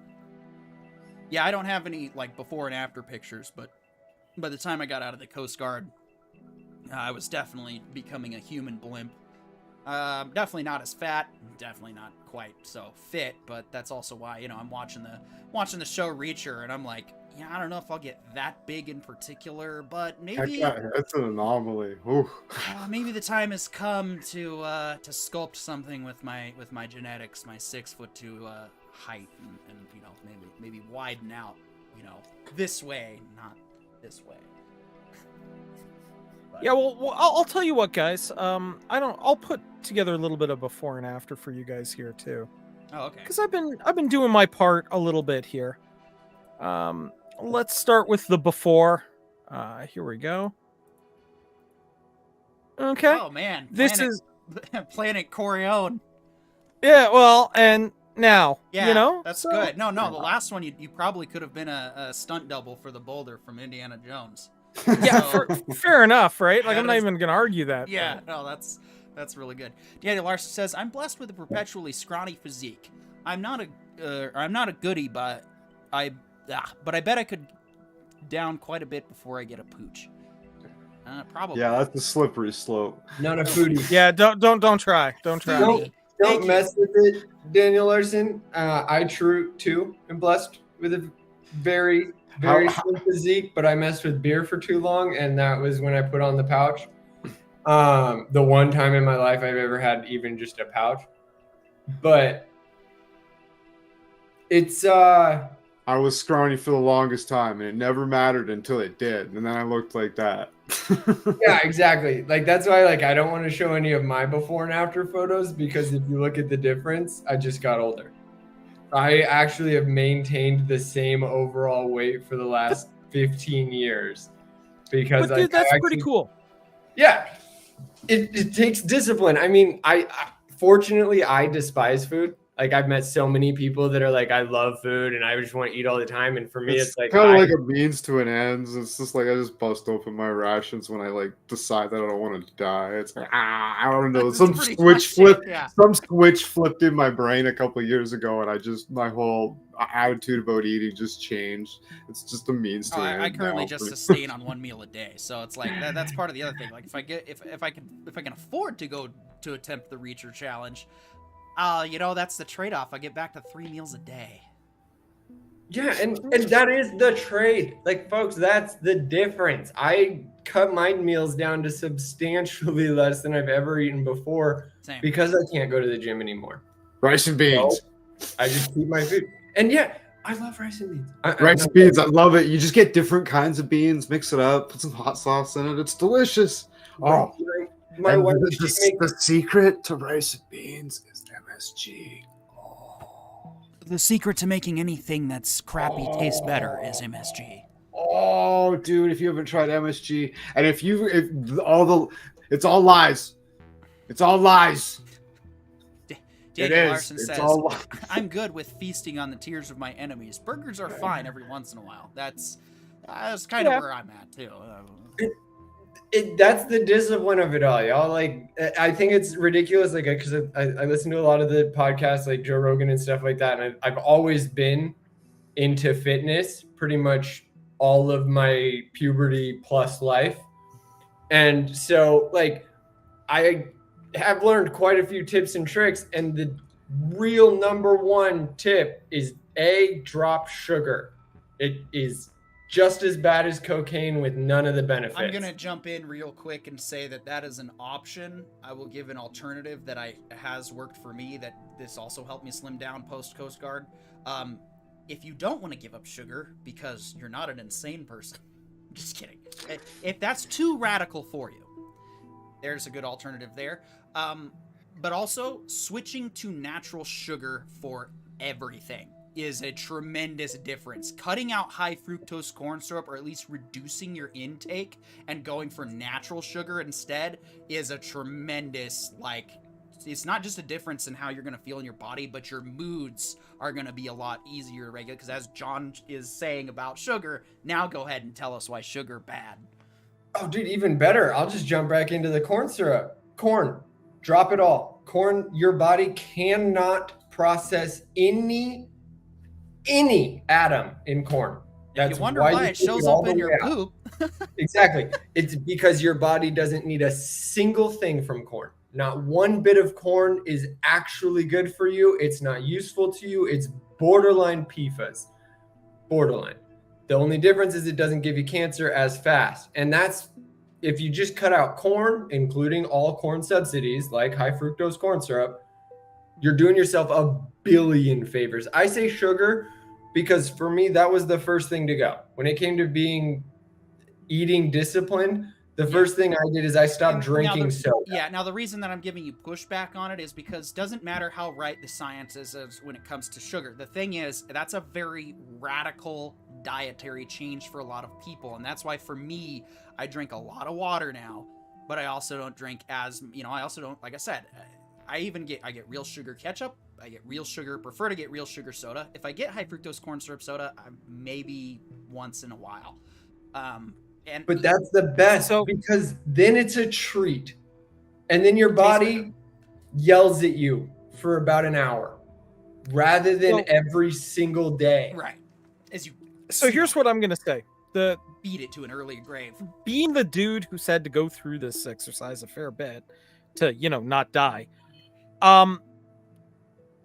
Carbs are necessary,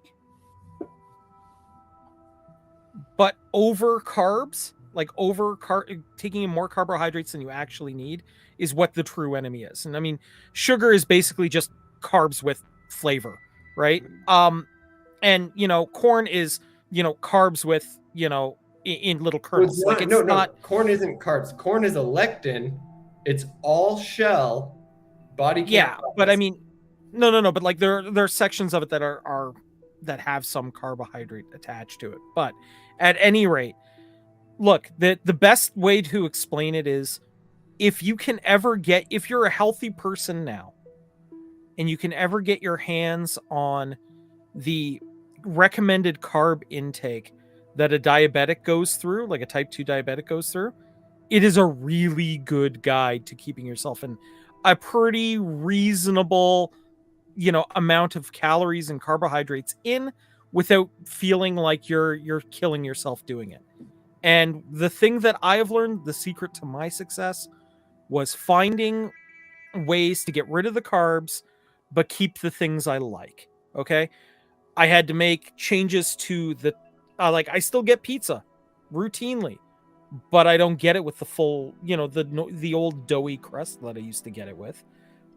I go with the low carb crust.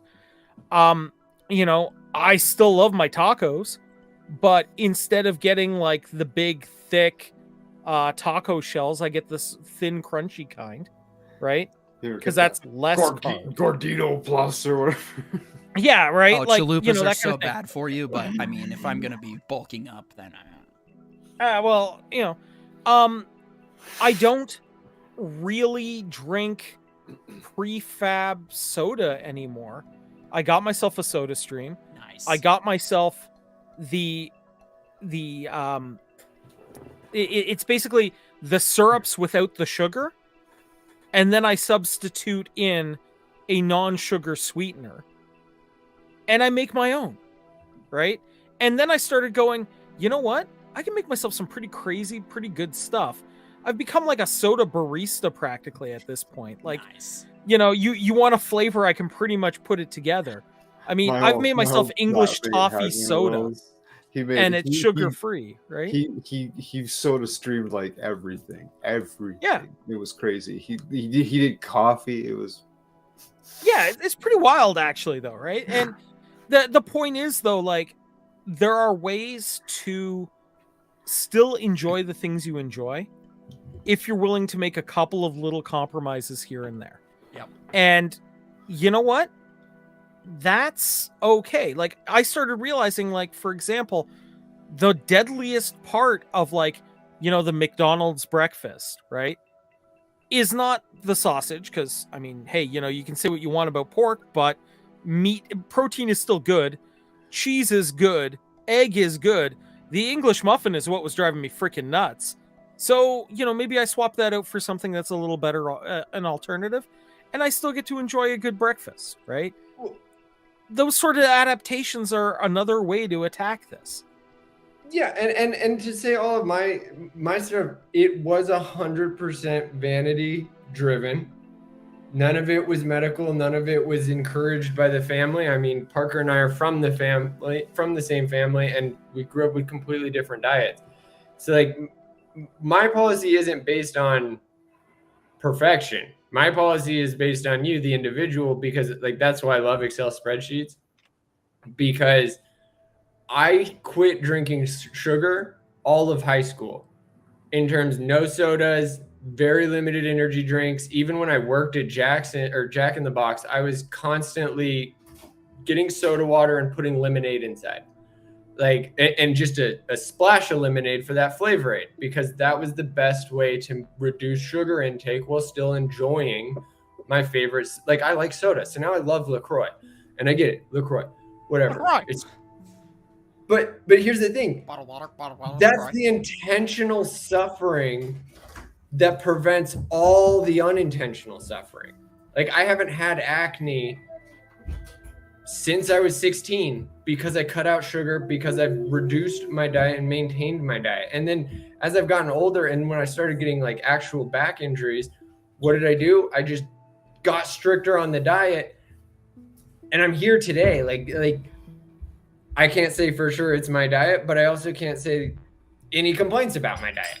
Like, I love the food I eat. I love it all the time. And I also never feel guilty about any of the snacks I eat. Like, for Christmas, I had eggnog.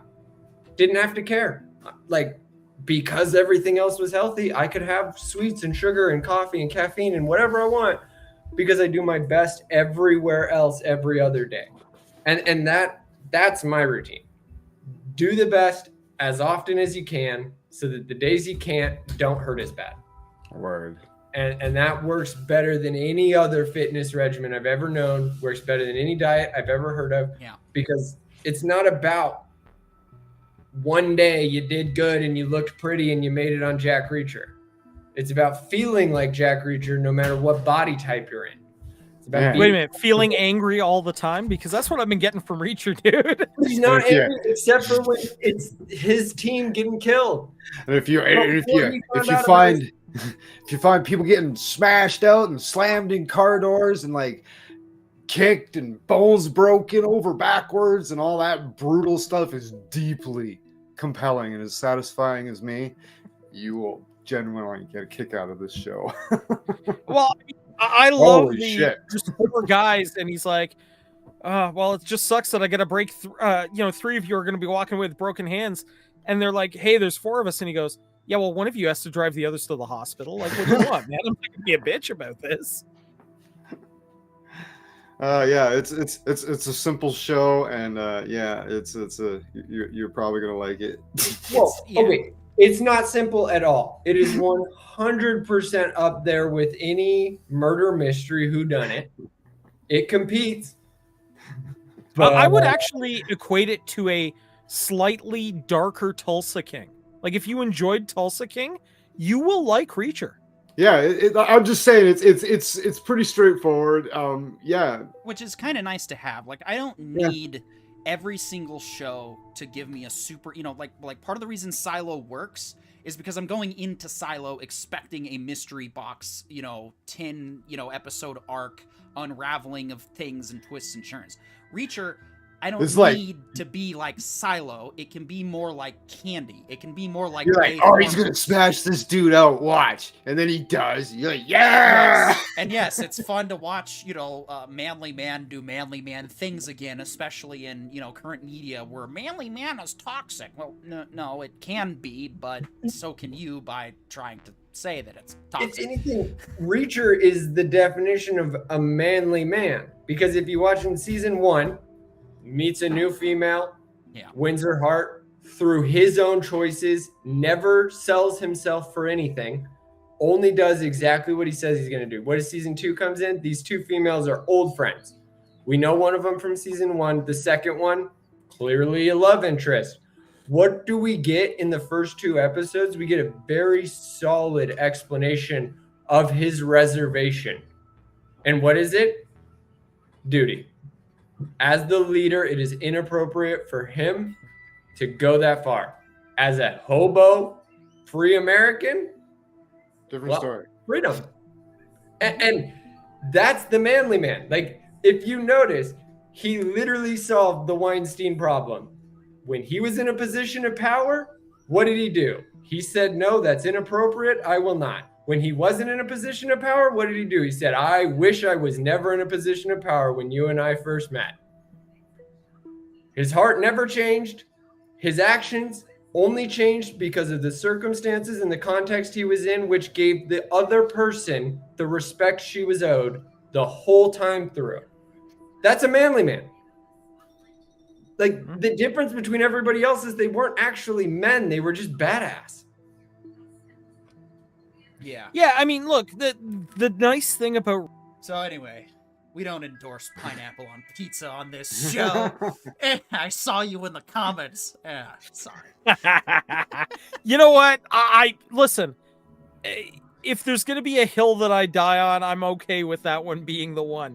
Because there are circumstances for it. But at any rate. Yeah, look, as in zero. Anyway. No, there are. But anyway. No, anyway. Look, the great thing about... Look, the great thing about Reacher is he's not just a walking slab of beef. He has morals. He has ethics, and he sticks to them. And he not only sticks to them, he sticks hard. Yeah, he sticks hard to them. And you know what? I would imagine when you're that guy, like when you're that size, when, literally you can grab some pipsqueak by the head and squeeze to end a dude. You got to have a pretty strong moral code and a pretty strong moral character to prevent you from doing that to any time somebody doesn't leave an effective tip. Like, let's be clear, right? Like, somebody that size without that kind of a code, without that kind of... What do you mean he set the airbag off? Right? Yeah, like... Kicking it. Right? Like, a dude like that, you have to do that, right? Yeah. You have to have that kind of character. And I think it's fantastic he does. I also love that, he's a bit of a gentle giant. Like, I don't know if you've seen it, but like, when it comes to kids and animals, like, he's a sweetie, like, he goes full teddy bear mode, and that's fantastic, right? Because we can make all the comments about being a manly man and everything, but I submit to you that part of being a manly man is also being, like, a good father figure and being kind to animals and being kind to those who are smaller than you and just enjoying. And I would even submit this: part of being a man is also allowing yourself to be a kid when you're capable of doing so. Yeah, and I think this is more, I mean, applies to humans, but being a man myself, I will say that what is important to me as a man is learning the balance between the lion and the lamb. You know, people watch a show like Ted Lasso, and from the outside they think, oh, you know, Ted's a pushover because he's so nice, generous, he doesn't fight back, and it's like, well, no, he fights forward. And Ted also, you know, knows when it's time to bring out the lion, but even then, he does it in such a Ted Lasso way to you know, express like, oh yeah, you know, if people had asked what I am, they would have asked, you ever play any darts, Ted? And it's like, and that's his whole mantra is, you know, people have been underestimating me my whole life, and I realized if they just asked who I was, it's not that they didn't know who I was, they don't care. And that's what I've realized with me, and that's basically been the fact my whole life, is it's like, it doesn't really make a difference. So, all right, this is it. Guys, excellent first show. Panel, well done. Chat, you guys have been fantastic. Daniel Larson, Jonathan G94, Agent DBK, Cosmic Vader, CC Karaoke, Dahlia Lightwood, Lord Trinan, Sergimund. Sorry, I don't think I acknowledged you directly, but that was when Cameron was on. Delta 007 Hotel. I think that's everybody. If I missed you, oh, Philip Kippel popped in. I don't know if I've seen you before, but welcome. And, of course, Stephanie Janizek, Smuggler's Cantina. Guys, we will, of course, be back next week to discuss more Reacher, the finale for All Mankind. I don't know when Invincible's coming back. If it's back this week, we'll probably talk about it. If it's not, we'll wait till figure next it out. We will wait patiently, pleading for it to return. And any breaking news that happens within Lucasfilm will, of course, get it. Please try to join us this Friday for our first casual free-for-all Friday back. We're going to discuss politics. Yeah, it's coming into 2024. Let's just rip the Band-Aid off now.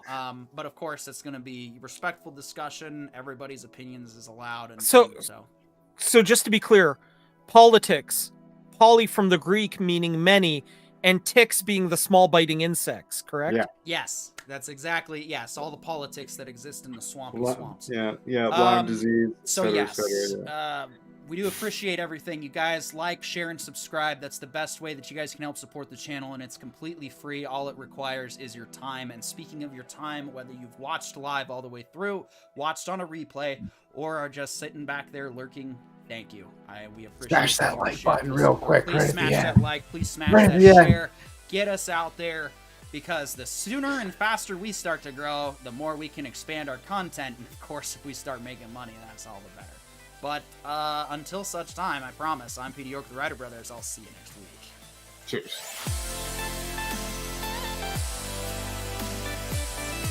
Ah, crap. I still need to do new credits. No, it's alright. Technically, you're free to start.